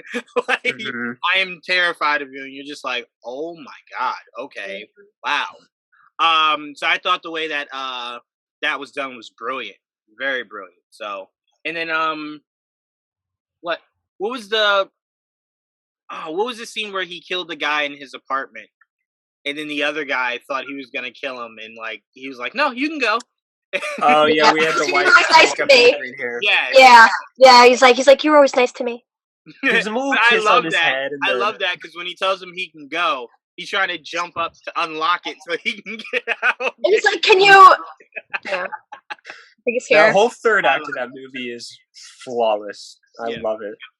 And shout out to Robert De Niro, because I never would have thought he would have done something like that. I think the only reason Todd got Robert De Niro is that Martin was attached to that movie. Yeah. Martin definitely probably sold De Niro on the concept of it. And he was it was like, and like the whole it being kind of like Taxi Driver. Right. Yeah. And I'm not saying that Todd Phillips didn't make a movie that could have struck someone like De Niro. I'm just saying doing a property like that seems like that's something Martin sat him down and said, "Hey, you owe me one." Yeah. They had faith in that movie, and it paid off. Right. Yeah. No, I remember when he got he got like announced as being in the movie. I was like, I was like, okay. Yeah. I can I definitely was not expecting that. I can definitely picture Martin said, "Hey, I saw that movie you did with Zach. If you do that, you could definitely do this." Bad Grandpa. For anybody wondering what that movie is, right? Bad Grandpa. Right? Like, if you could do that, come on. Yeah. You did Little Fockers. You can do Joker. Yeah, you could do Joker. Yeah. Come on, do a good movie. Sabrina, what are you putting at number 2? Ledger. The same as Blake. I would say Ledger. Like him being at my number 2 doesn't mean like he's. Because I know you were like saying it too, is like when you watched it, like, he wasn't like, the Joker you're used to. But like I think over the years he's definitely like earned his like legendary status. It was like and the Dark Knight literally like I think it's amazing that like the villain was like the most like iconic and, takeaway from that movie more than like the actual character it was about. You know what I mean? Like, I love The Dark Knight, but it's Joker's movie. It's, it's mostly Joker's movie. And yeah, I know because you were saying about like anarchy. It's not the typical Joker we know from comics, but as terms of live action, it's just like, yeah. And again, he's definitely like one of the best. What I'm saying about his Joker, I want to be very clear. I'm not saying it's factual. It's a feeling thing. No, you're right. Like, you made good points. I was like, you know what? I think I was trying to think about what to say, and I was like, he definitely helped me sum that up better. It's people thinking I'm saying like, oh, his Joker wasn't based off of a specific. I'm not saying that. I'm saying like just a feel. Because again, I was raised on really Batman '89, just watching that religious. You're right. It's hard to go into movies when you've read both, because you're like. Right. So it's like when I started reading the comics, and I worked up in my mind what I want Batman in his rogue galleries to look like, to act like. Absolutely. Then was just like I didn't get that feel from it. You know what I'm saying? Like no, you're definitely right. Whatsoever. So again, I want to be very clear that I'm not saying like, oh, a Joker has to be what Jawan wants it to be, or it's not accurate. No, you're right. That's how I go into it too. Like, I don't need a 1-for-1 adaptation. All I ask is that you keep the spirit of the source material alive and just respect it. Right. If you keep that, play with it. Right. So I just want to be very clear that this is not me gatekeeping and saying like, no, what I view the Joker to be is what the Joker like. No. Just my opinion, and it's just a feel thing. It's not he acted bad. It's not the performance was bad. It's just I didn't leave going, damn, that was Joker, man. Like, that was Joker. Yeah. I think it was like, it's the same thing when I said about like Leto. It was like he's not my favorite Joker, but like their interaction was just definitely like Batman and Joker. Right. Like that's like how Batman and Joker's dynamic is. And I think the best comparison I can make for people to understand where I'm coming from, so they understand that it's not a form of disrespect, is James Spader is one of my all-time favorite actors, right? What he brought to Ultron was all-time great. Did I like Ultron? Not for a goddamn second. Not a second. I liked. It worked for it worked for the movie, but it's not Ultron. Like the Ultron. What I'm trying to say was Heath Ledger, like you said, all-time GOAT status, acting-wise. Hells yes. Did I feel as though that Joker was Joker enough for me? No, but it takes. No, I definitely feel that way too. I say that too about Bane, where it's like I always say like I think he'd be better as an original character. His performance is iconic because like a lot of people love like that movie because of Bane and Tom Hardy, but he's not Bane. That's not Bane. To me, that's not Bane at all. And it's terrifying, Sabrina. Okay, so let me say this quick joke, and then I'm gonna go to you, Jayla. So, and I know Trayvon was yelling at me when don't forget her. No, I did not forget you, Jayla. Trayvon was yelling at me when I originally said this. When he watched this, he's gonna laugh. I was saying that the holy trinity of comic books will always be Batman, Superman, and Wonder Woman. And I said what breaks me to my core is that there's a generation that will believe that holy trinity is Iron Man, Captain America, and Thor. And I said, it will haunt me to my core that there will be a generation. I know that. So I brought that up to say that because of what Nolan did with Bane, there will be a generation 15, 20, 25 years from now, when we get the Bane with the pipes and stuff going through, they're gonna go, "Ew, that's not Bane," and we're like, we're gonna look at them like, "Oh my god, what did you just say?" Like, no. What you know Bane to be is not Bane. Like, so all right, can I add to that really quick? That's exactly okay. I know I'm probably gonna offend people by saying this, but I'm just gonna come out and say it. Like, it's fine because we're on the topic. It's exactly how I feel about Bale and Pattinson. Where it's like people are used to that Batman. They're like, "Oh, no one could do it better." It's like but like as like a Batman fan, like you always want better. What? Like the very next person after Bale did it better. Like that's what I'm saying. Like as like a Batman, like it's always been better, but like this is like pure like Batman. Like this felt like the most like Batman. And it's like people like still like are like no Bale. I'm like no. I'm like. But there's people who still believe that because like they don't know. You know, Jayla, are the one that said people get it twisted when it comes to Bale because he had the best movies. But that doesn't mean he's the best Batman. He's just stuck in the best when it comes to how they're crafted, how the story's told. You know what? I won't even say the best movie. I will say the most critically acclaimed movie. Yeah. Or like most generally audience, I would say critical. Most generally loved. Yeah. Yeah. General audience loved. Yeah. Before I ask your number 2, Jayla, you frowned when I said the holy trinity of comics are Batman, Superman, and Wonder Woman. Because I know she's gonna say Spider-Man, Wolverine, and Hulk. Look, no comment. I wasn't. It's another topic for another day. That's my favorite. Okay, because as soon as we end this, I want to hear what your holy trinity books are. I need to hear that. We'll get to it later. Well, when we're off air, we'll do that'll be off the record, off the books. Yeah, I need to hear that. Nobody can say anything against it. I'm curious. But anyway, what is your number 2? This is a hot take. It might be influenced by me playing Arkham Asylum right now. It's probably going to go up, but I had to pick Barry. I know we got a sliver, a little tiny little crumb, but I loved it. There's something that just the feeling of the relationship, the way they interacted, is what I've wanted to see desperately. I put it number 2 because I can't for sure say, but I'm pretty certain it's going to be my number 1. I hope we get more. It's just what I wanted. It's what I wanted. There's nothing. I can't complain about it. I am putting full faith in the Matt Reeves right now. So hope he doesn't embarrass me in like 5 years, and this comes back to haunt me. He's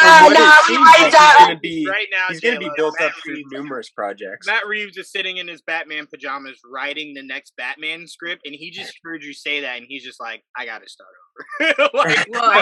That's how I feel too. I was like, "Listen, no," but I listen, and it's not even just like the movie. It's like I know I have complete faith in that man, complete faith since day one. There's something spoke to me. Something about it. I just don't know. I don't know. Look what he did with a deleted scene, let alone that nearly 3-hour masterpiece. So yeah. And I'm glad you used. I don't think he can ever disappoint us, and I don't even care if that's me just wishful thinking. I don't care. I really like. I'm gonna look at his filmography. Besides movie, I'm his number 1 stan. I don't think he can disappoint me, but I very much am looking forward to seeing how you progress from a masterpiece, right? Because like a lot of people, make another masterpiece, make a masterpiece trilogy. You don't try to make it better. You just keep telling that story. Mm-hmm. That's the thing. Because to me, I thought Godfather 1 was a masterpiece. And then my dad showed me Godfather 2, and I just said, well, I clearly didn't know the meaning of the word till I saw Godfather. Exactly. And then you see Godfather 3, and you're like, oh, clearly you plateaued at 2. Like, take that back. Don't speak that on the Batman. No 3. So for Batman, to me, I agree. That is the best way to approach it, Blake, is don't try to just, do it a billion times better. Stay in the same vein. Same vein, just heighten the stakes. Just heighten the stakes, make it more fun, bring in some more, bring in a little bit more color. I'd like to see a little bit more of Gotham during the day. I would mind that. You know what I'm saying? Just a little bit of Bruce with a Forget Mr. Freeze, throw in a lot of blue for this one. Yeah, there you go. All I want to see is Bruce with a briefcase. That's really all I want to see. Just give me Bruce with a briefcase. They deleted it. He literally had it in the duffel bag. He had the duffel bag. He had the duffel bag? Yeah. There's behind the scenes of Bruce walking like to the funeral, and he has a duffel bag, and that Batsuit's in it. I want duffel bag Bruce. I know that seems like ridiculous, but Bruce. No, I literally was like, give me the scene right now, Matt. was like, Matt, while you're at it, release the sunglasses scene of him holding the newspaper. Give me the Bruce Wayne duffel bag scene. Give me him throwing a hissy fit, like a little tantrum. Like, I need that. I need that. I want that too. And I want to see him actually suit up. That's Oh my god! Oh man, I need that. Just like the Arkham games. We've seen him suit down. We've seen him suit down. I want to see him suit up. Oh, it's so I always say the most iconic thing for Spider-Man for me isn't when he puts on anything else but the mask. Yeah. When he drops down that mask, it's just like, oh shit, it's go time, bro. Like it's go time. You know, like but it's for Rob, we gotta see when he opens his shirt and you're just like, oh shit, it's go time. You know what I mean? We got to see a recreation of the opening to the Batman opening with the belt, the cape, and then the mask down. Yes, and then the mask just coming down. I just need it. Yeah, need it in my life. All right, so we're down to number one. My number one, as you guys already know, is Jared Leto. Jared Leto to me felt and if everybody watching this, be nice. Look, no. I respect the hell out of him being number one. Like I said, I love them all. I am interested to hear this. I am ready to defend Jared Leto to the end. What got me hooked on Jared Leto very early, when I saw the look, I said, oh, okay, that is different. Like, because remember, the first thing that was released was the icon. They dropped that picture on my birthday, and my best friend was like, go check Twitter. And I was like, hey, I was like, that's a choice. Ooh, okay. It's a look. It's a choice. I remember what I loved about that look originally was when David Ayer came out and said Harley gave him those tattoos. And it was for the idea of he was damaged. And it was something he wanted to convey, like for people to see him living life just very loudly. But what hooked me on Jared Leto's portrayal of the Joker was when the first trailer dropped. And then all you hear is, oh, no, I'm not going to kill you. I'm just going to hurt you really, really bad. I was just like, oh my God, yes. What is this? How can I get more? And then you see We're still trying. They are still trying. And then my dog just ran away. I have to go get him. I'll be right back. Please go get your dog, please. 1 second. Make sure the Joker doesn't have your dog. But what definitely stood out to me is, and I always say, is the freezer scene. The freezer scene where they bring that security guard. Yeah, that meat locker. Yes, and he's just running his mouth, and then the Joker just calmly places his hand on the shoulder, and he just goes, "Oh my God!" Like, no, please don't let it be. It's also him sitting on the dude's lap and rubbing his shoulders. Like he's supposed to he's invading your space. He wants to make you uncomfortable because he had the power. In that scene, and I just loved it because he's already an established symbol of fear in Gotham. Like when Joker, that's what made Birds of Prey so great for me. Proven further, Black Mask was scared of him. The fact that Black Mask was just like, Harley, you're lucky you're with Joker. I would have put a bullet in your head. And then the moment he finds out that she's no longer with Joker, and now it's just like, well. Because he was even sucking up. He was like, is your protege going to be here tonight? Give the Joker my best. Like, even when he's not there, he's like, I respect him. I loved everything about it. And then again, the Common scene. Where they're at the club, and he's just like, you can have Harley. And he's like, nah, that's your girl. That's your girl, Joker. And he just goes, oh, you don't want any problems? Like, I love how in your face his Joker is. It was just so brash. And again, I think the biggest thing I loved about it was, and I say this all the time, Didge, you'll appreciate this. When his Joker came out, was right around the time Tekashi really started to explode on the scene. And you saw a whole bunch of kids wanting to look like that. They wanted the bright car. They wanted the tattoos everywhere. They wanted the idea of just being like this, what they thought was this renewed form of what a gangster is supposed to be. And it kind of just lived up to its own thing. And like I said, I just appreciated, to me, if you're going to go different, you got to go that different, right? You can't just go like, all right, I'm doing Cesar Romero and then I'm doing Jack Nicholson. That's not different enough. I need drastically different if you're going to go that crazy. And that is probably the only Joker, obviously, until Cameron and Barry to a degree. Excuse me. And I meant to say this, Sabrina. The only reason why I didn't give Cameron the number 1 spot is because I did not like the interaction with the Batman that we got. I actually... The interaction. Right. I actually wish I never saw any of that final season. Like, not even an episode. It was abysmal. Of the final season? Of the final season. The final season. The final season giving me Bane breaking Alfred's back and not Bruce's, disgusting. You giving me Bane looking like that, disgusting. Everything about that Bane, yeah. But what about Joker of the final season? Nah, didn't like that at all. Really? No. Nah. Oh my god. But to be fair, I also told you guys I didn't like what they did with the whole Jerome aspect either. The whole twin personality thing. I appreciated Jerome in that one instance. It was just like, if I could get Joker, but just more of just that. Not everything else, just that. Perfect. This wouldn't even be a conversation. He'd be number 1 with flying colors.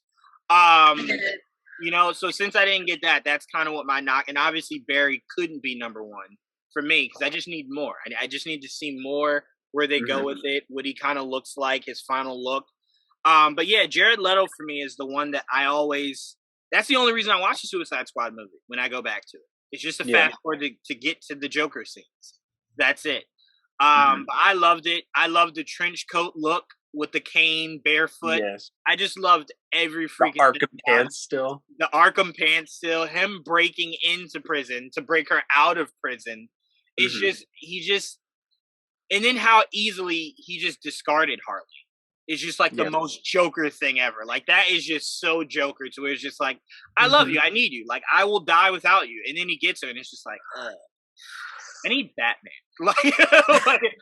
You know what would hit better? Batman. Yeah, Batman. Because, like, I think the scene that really stood out to me between those two the most is when they drive into water. And Batman goes to save Harley. He's thinking, like, all right, let me grab Joker, slap cuffs on him, and grab Harley. Joker's gone. Like, he left Harley. Like, when and where, how, we don't know, but he left her. It reminds me of the ejector seat in Harley. Like, where's mine? Sorry, I can only have one. Nope, don't have one for you. So to me, he really made me feel like I'm watching a version of Joker I could really wrap my head around. And I appreciated every second of his Joker. Now, hot take for you. I did not like where his Joker went for the Justice League. I thought that was very not what I got in the last time I saw Jared Leto's Joker. Interesting. When he gave that joke where he's like, yeah, well, who else would give you a reach around? It was just like, that didn't feel like the Joker I saw last time I saw it. It felt very different. Like, I don't know. I didn't really like it, though, at all. I also didn't like Bruce's lines where he's just like, oh, and by the way, don't get me wrong, I am going to kill you when this is over. It's just like, oh, all right, you're just diving into the killing thing. Okay, gotcha. No problem. But yeah, so number 1 is Jared Leto for me. Love his Joker. I pray that we get more of his Joker. Because I think he can really, really, really turn it up with his take on Joker. So that's my number 1. Didge. You thought that was interesting. I now need to know your number 1. Well, I mean, my number 1 is Heath. It's literally I wasn't a huge fan of that trilogy. Like I said it earlier, I didn't think Bale's Batman was great. I didn't really necessarily think it was good. But The Dark Knight, just that portrayal of Joker for so long, and it was just, that was it. Like, how his mannerisms, like I heard all of your takes on the why it shouldn't have been number 1, but just the mannerisms, just the chaos, the anarchy, it felt so good to watch. And it really did keep me in the film. Like, I probably would have been done, never watched The Dark Knight again. But I want to consistently go back and watch that performance. Yeah. So, yeah. I mean, whenever you're watching a Batman movie, the villain should always properly complement the hero. If you ever leave that movie going one was drastically better than the other, you failed. In my mind, in my opinion, I can agree with that.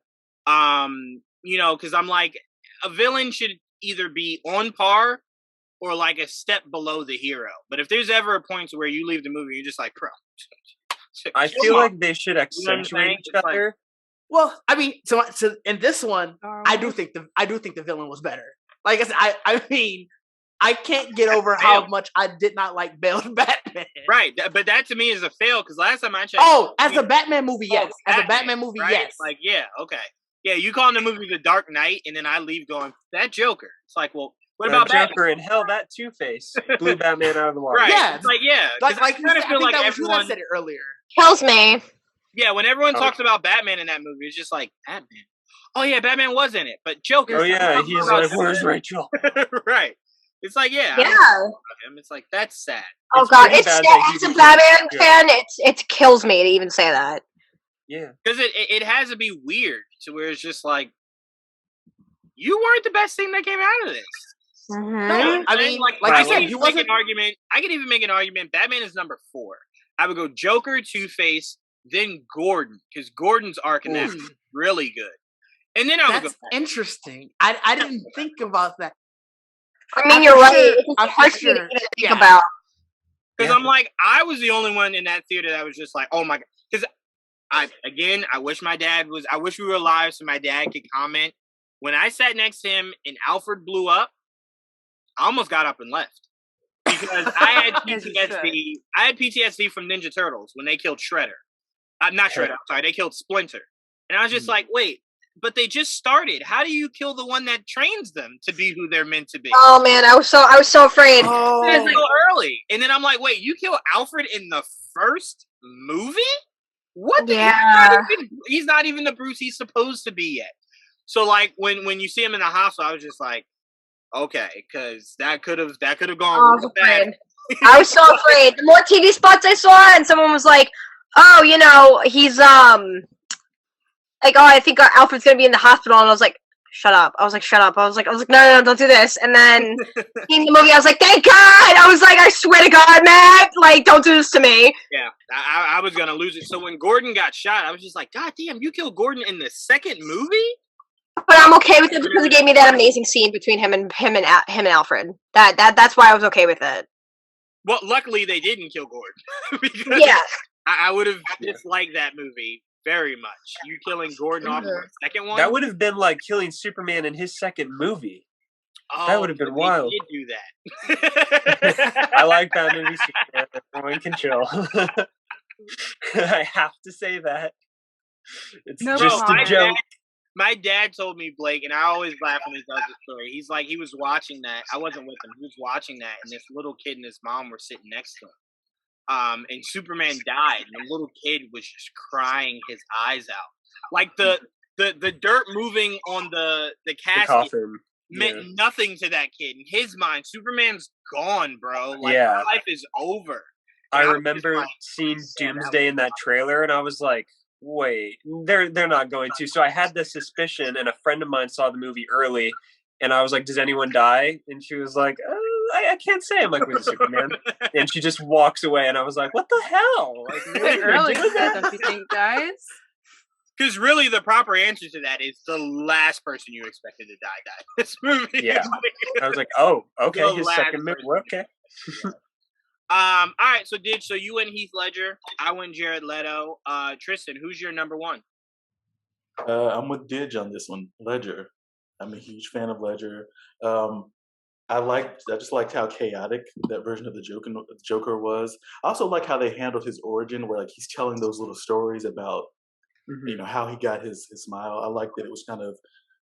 I just remember getting a sense like I could see all of this being true and none of it being true. Like he's just so deranged that I just like that. Again, that's how they addressed his origin. And I like villains who are, and we've talked about this on GVN Talk. Villains who have depth and who, from their point of view, they're the heroes of the story. And I feel like Ledger's Joker, even though he was very chaotic and seemed to be doing things just because.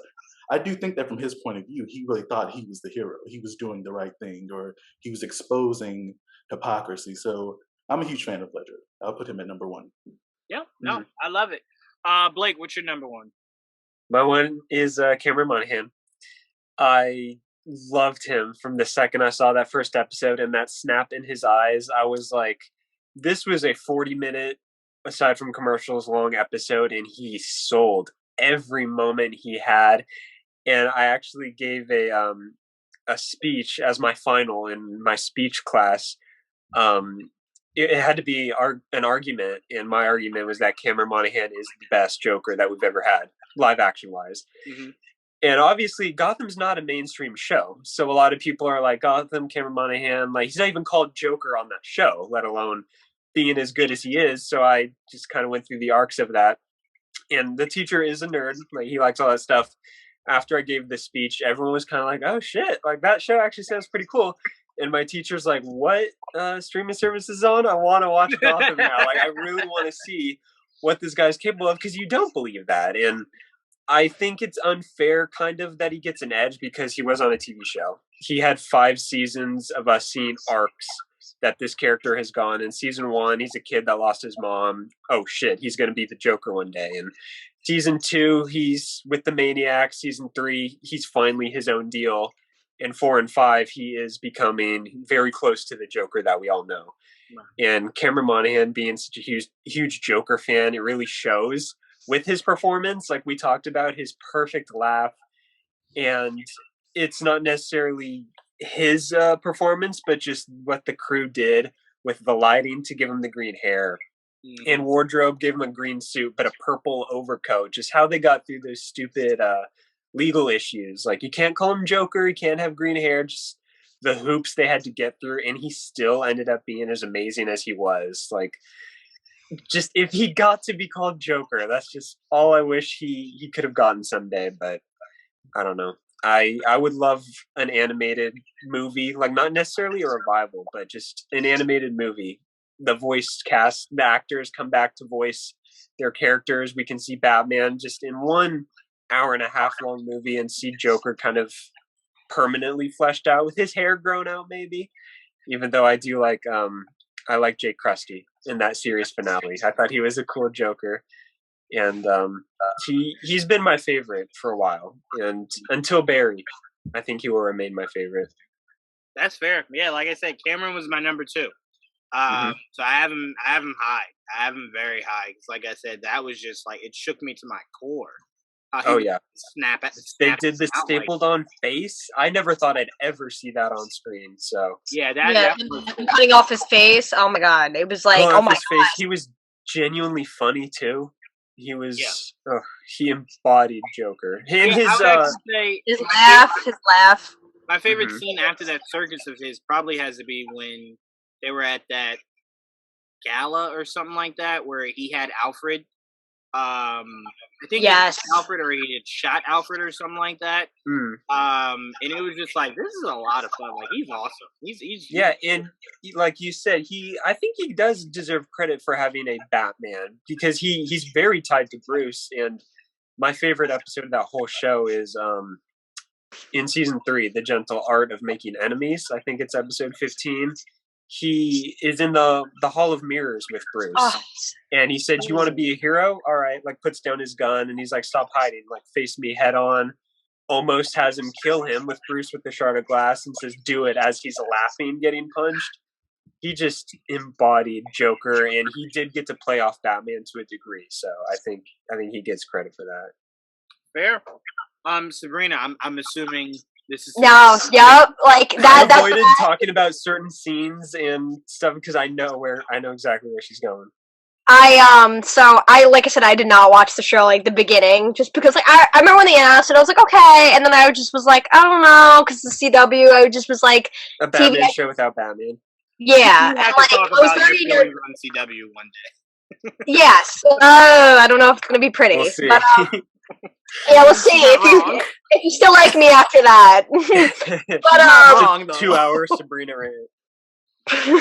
Yeah, I think I'm gonna piss off a lot of people. But anyway, so I remember on Twitter I saw the Russian roulette scene, and I was like, what is this? And then I like saw it, and I was like, oh my god. And I was like, And I was reading the comments. People were like, "Oh, this is Gotham. Like, this is supposed to be like pre-Joker." And I was like, "Oh my god!" So I watched the whole thing, and then I saw the interrogation scene, and I was like, "Holy shit!" And then I remember catching up, and then the season came back, and them constantly teasing like Joker, Jerome. I love everything about that show now that like I'm like one of like the biggest defenders of that show. Everything like it has best iterations of certain Batman characters. But like I would say Jerome like really carried most of the show on his back, like because every time, like even when they killed him off, like when they teased him, it was just like, okay, I gotta watch this episode because I gotta see when he's true come because back. even people that don't watch the show watched for him, and the Yeah. fact that their original idea was to tease a new person every season, like maybe this person will be the Joker. But Cameron was such a hit in his first episode, and even in season 2 when they killed him off, fans were like, "No, he's Joker. We want Like bring him him back." as the Joker." Like yeah. And I think what's even more incredible is because I know, like, I remember the leak that got when they were doing the twins with Jerome and Jeremiah. Like, even though they're distinctly different, because, like, you know, Jeremiah was supposed to be the sane one, like, they still did it with the Bruce, and, you know, they both had that dynamic with Bruce. Like, even Jeremiah, like, after he got hit with the gas, too, he was like, no, I want to be... He literally tried to recreate his parents' death because he wanted that motivation, like, Bruce to be, like...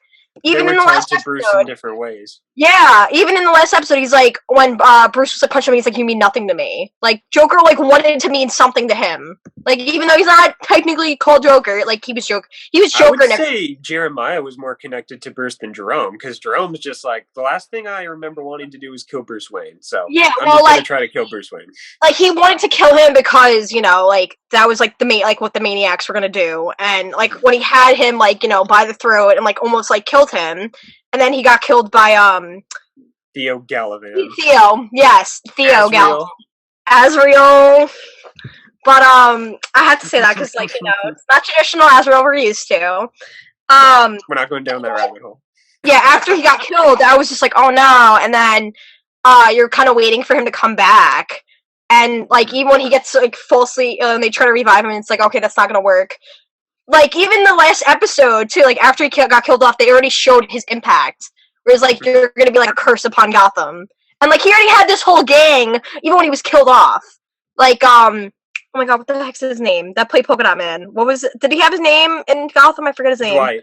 Dwight. Yeah, Dwight was the one who like was leading like Jerome's like, gang and like revived him, and like when it didn't work, he cut off his face and was like, "All right, I'm gonna be Jerome." And in total Joker fashion, he's like, "You're not mad," and Jerome's like, "Why would I be mad?" And as he's going to kill him, he's like, "Oh yeah, I don't forgive you for my face." Like he can give a shit about his followers. It's all about him.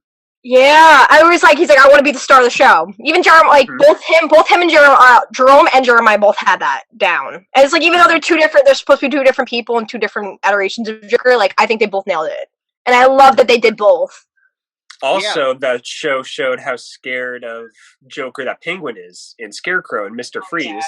Like Penguin betrayed him to tell on him to Gordon. He's like, he's out of his mind. Please save the city, because this guy is... I'm scared of what he's gonna do. Yeah, but yeah, I would say, like, the whole mirrors is just, like, was, like, that, like, even right before he was like, alright, do it, like, that made Bruce make his no-kill rule, and I was just like, oh my god, that is my favorite episode of the entire show. That is the perfect episode. Easily. Yeah, no, Cameron nailed it. So I appreciate him being as I need him back. I need him back, please, in a movie. I would like... I would love that. If they didn't cast Barry and like they casted Cameron on him, I'd be ecstatic because like I want him to have like a movie chance because he was that amazing. Mm-hmm. That's fair. And like he would reach that legendary status if he was in a movie. A TV movie on HBO Max, something like it doesn't even have to be a show. Just a little like here's where they are. A few years like you thought he was amazing in the show. Think about if he had a movie. Oh my god, he would be like. I've thought about it. Call me crazy. He would be Heath Ledger, legendary status. Absolutely. If he's not already. That's fair. Mm-hmm. Jayla, you're ending us. What do you got as your number one? Well, I do have a love-hate relationship with this movie, but if you're going to change a character, you better do it well. So it's Heath Ledger for me. I remember my first time watching it. I remember being terrified of the Joker. I remember feeling so tense and like he was so intimidating. And he's the one Joker that's made me feel intimidated. even though he doesn't have his dark humor side, or I mean, I guess he kind of does to a degree. To a degree, yeah, he definitely does. That pencil disappearing thing was definitely that was great. That's iconic. It's just iconic, you know. Yeah, it's just iconic. I will forever have a special place in my heart for that take on Joker.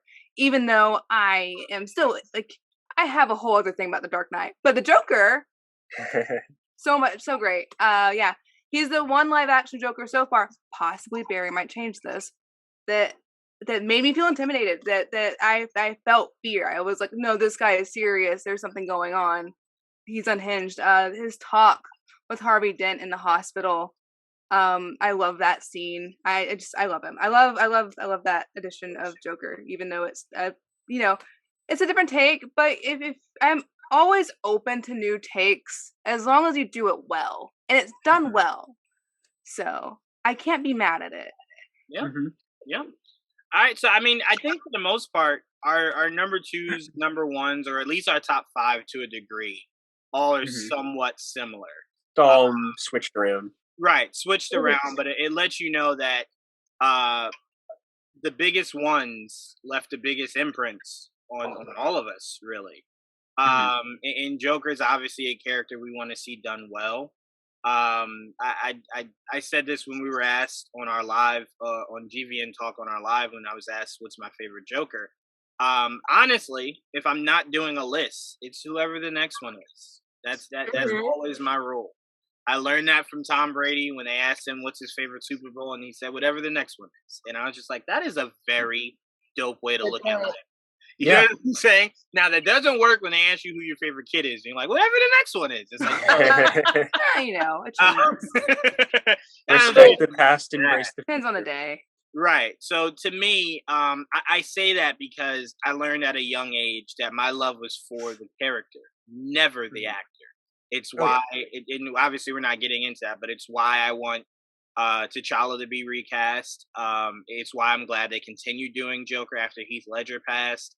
The character just means way too much. We're not talking about like a character only 2% of the world has ever heard about. We're talking about the Joker. Everyone, aside from Darth Vader, he is the 1,000%, absolutely, 1,000%. absolutely. So I'm like, to not utilize the character is devastating. And to me, I want him, like, I know a lot of people are like, oh, I don't always need the Joker. If you're giving me Batman, the Joker should be somewhere. Does he need to be the main bad? No. Does he need to be a part of Batman's story? Yes. Always. So to me, and look, just from our list, it shows you how important utilizing the Joker that often is. Because a different era of the Joker is the Joker that a lot of us went with, right? Like, I was Leto. I know, Jayla, you just said you were Heath Ledger. Blake and Sabrina, you guys were Cameron. Didge was your number one. It was Heath, right? Tristian was Heath too, right? Heath Squad. Yeah. So I'm like, there's like 3 different eras of a Joker that were chosen as a number one. That's how important it is to continue to expand the Joker. For every Batman, there should be a Joker. You know what I'm saying? I feel that way with Spider-Man and Green Goblin. Always expand itself, so you're always getting different takes. So a new generation has that take that they can say, that I remember that Joker. You know what I'm saying? Like, I think it goes with that argument, because, like, I definitely was one of the people where I was like, only because I wanted them to focus on, you know, actual different Batman villains except for Joker, because everyone knows Joker, like, when you think of Batman and his villains. But, like, now seeing that, like, Matt has casted his Joker, I was like, you know what? I was like, I do want to see more of him. And it's like, it's very, I mean, like, it is possible to do Batman without Joker, but it's like, why? You know, like, it's like what J1 said, not the next movie, but in the future, we want to see him return. We want to see Barry at some point. Yeah, like, I want to see his main rogues first, to get their time to shine, so, like, more people are more exposed to, like, other Batman villains besides Joker. Ivy. Yes, yeah, sure. I would love Margot wants another live one. I mean, look, I'm anybody. Seeing what that looks like in Matt's world, because right now Matt's world is set up to be more more comic booky than Nolan's was, but still very much grounded. At it's like it's gonna be hard to visualize. Like I say, perfect balance. That perfect balance. About it. So, Don't you worry about it. No. I'm not even remotely worried. I'm just. I sleep peacefully at night. I finally sleep peacefully at night, knowing. Yeah, I'm just curious how it looks in the world. Oh yeah. He said he has an idea of how to ground Mr. Freeze. That really Mr. Freeze to me. I always tell people, I'm like, because I think a lot of people believe from some of the animated series that Mr. Freeze, his powers are ice, and I'm like, well, no. The way that you could do it is just that it's in the gun. So I'm like, there's a very easy way to do a grounded version of Mr. Freeze. So I'm like, when he said that, I'm like, no, that's not hard. Bane, like a comic accurate Bane for this, that's going to be something very interesting. And it's funny because like the opposite of that is now that we have Kingpin in the MCU, how the hell does Kingpin look in a Spider-Man universe? Right? That's what's interesting to me. Right? Because we've seen the flying wings and stuff like that, but how does someone very grounded like Kingpin look going up against Spider-Man? Those are the questions. Is it impossible? Of course not. Fantastic. Can it be done? We got a little taste of it in Hawkeye. I think that's where they go. I love Kingpin as a Spider-Man villain, so that's what I'm saying. That's what I'm saying. Kingpin should always be a Spider-Man villain. Not a main villain, but it should be one of those people, like how the last Spider-Man game started. He pops how they use him in the Spider-Man game is how Kingpin should be used. My introduction to Kingpin was the Spider-Man animated series. Everyone's. It was Spider-Man the animated series introduced Blade, Kingpin, Morbius, Fantastic Four, X-Men. So a lot of people, Spider-Man was the introduction of everything, of the entire. Even the smaller Black Cat, Prowler. They were all Iron Man. I didn't see Iron Man. War Machine. Spider-Man the animated series. So I fell in love with War Machine. I'm gonna watch Spider-Man animated series when we hop off of here now. Right. But no, I do want to thank you guys for joining me on this Joker top 7 list of live action. We had a great time, and look, Twitterverse, did you see how we all had different opinions, but no one yelled, no one screamed, there was no profanity, there was no blocking. It was very peaceful. Take notes. It was a very, very fun discussion. And before we end it, I want to send love to Zach Galifianakis as Lego Joker. He's not live action, but he did an incredible job, and nobody ever talks about him. Absolutely. I'm with you on that. No one. You know what? You know what's funny? A lot of people don't know this guy. God, I can't believe I just blinked on his name, but he is the head of DC's animation department. And I interviewed him a few times, and I was asking him, like, when can we get a Flash solo animated movie, Green Lantern, stuff like that? And that was when he told me that the reason why he can't do it for DC animation is Lego always takes precedence over the animated universes. So if the live action is doing it and then Lego's doing it, they have to wait. Wow. It's like, oh, well, now I hate everything Lego. like, what? I've been waiting for another Green Lantern animated movie for forever, and you're telling me Lego doing it is why I couldn't get one? And he was just certain things take precedence, and he was like, that's for the kids. Live action is usually for older, so we're somewhere in between. So it's kind of just they're on the chopping block. Like, all right, they're up next, and then we get our chance. He was like, it took years for us to get Wonder Woman.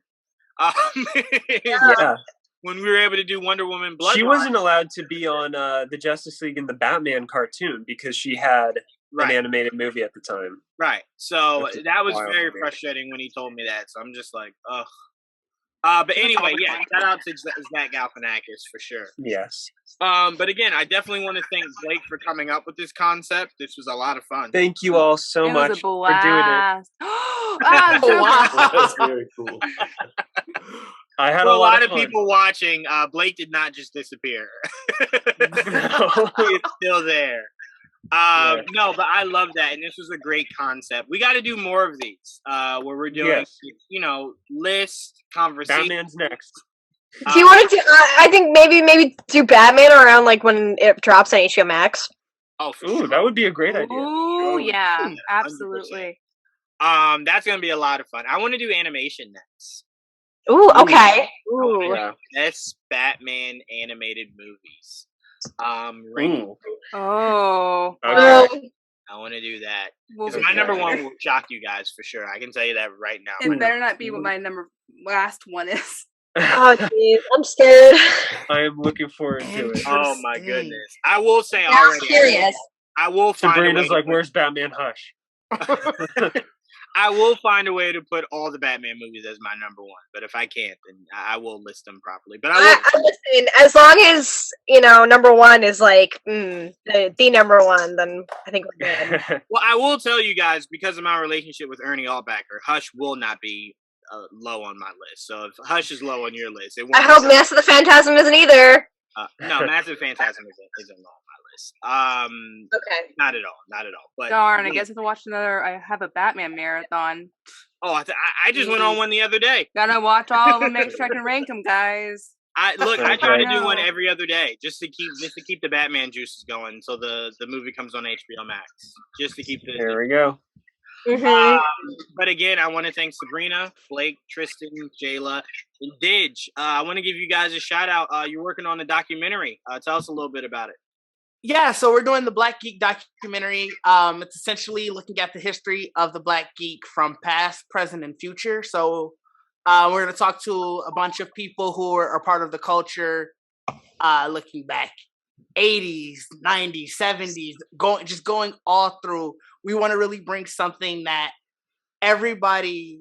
I mean, you hear what people consider as the Black Geek, the Urkel, or the Carlton geeks, but it's like that's not what a Black Geek is. So we want to show what it is all the way throughout and just really do a love letter to the culture. Right. Wait to see it, man. I've never heard someone say, "Did I do that?" or snap into a random dance. So yeah.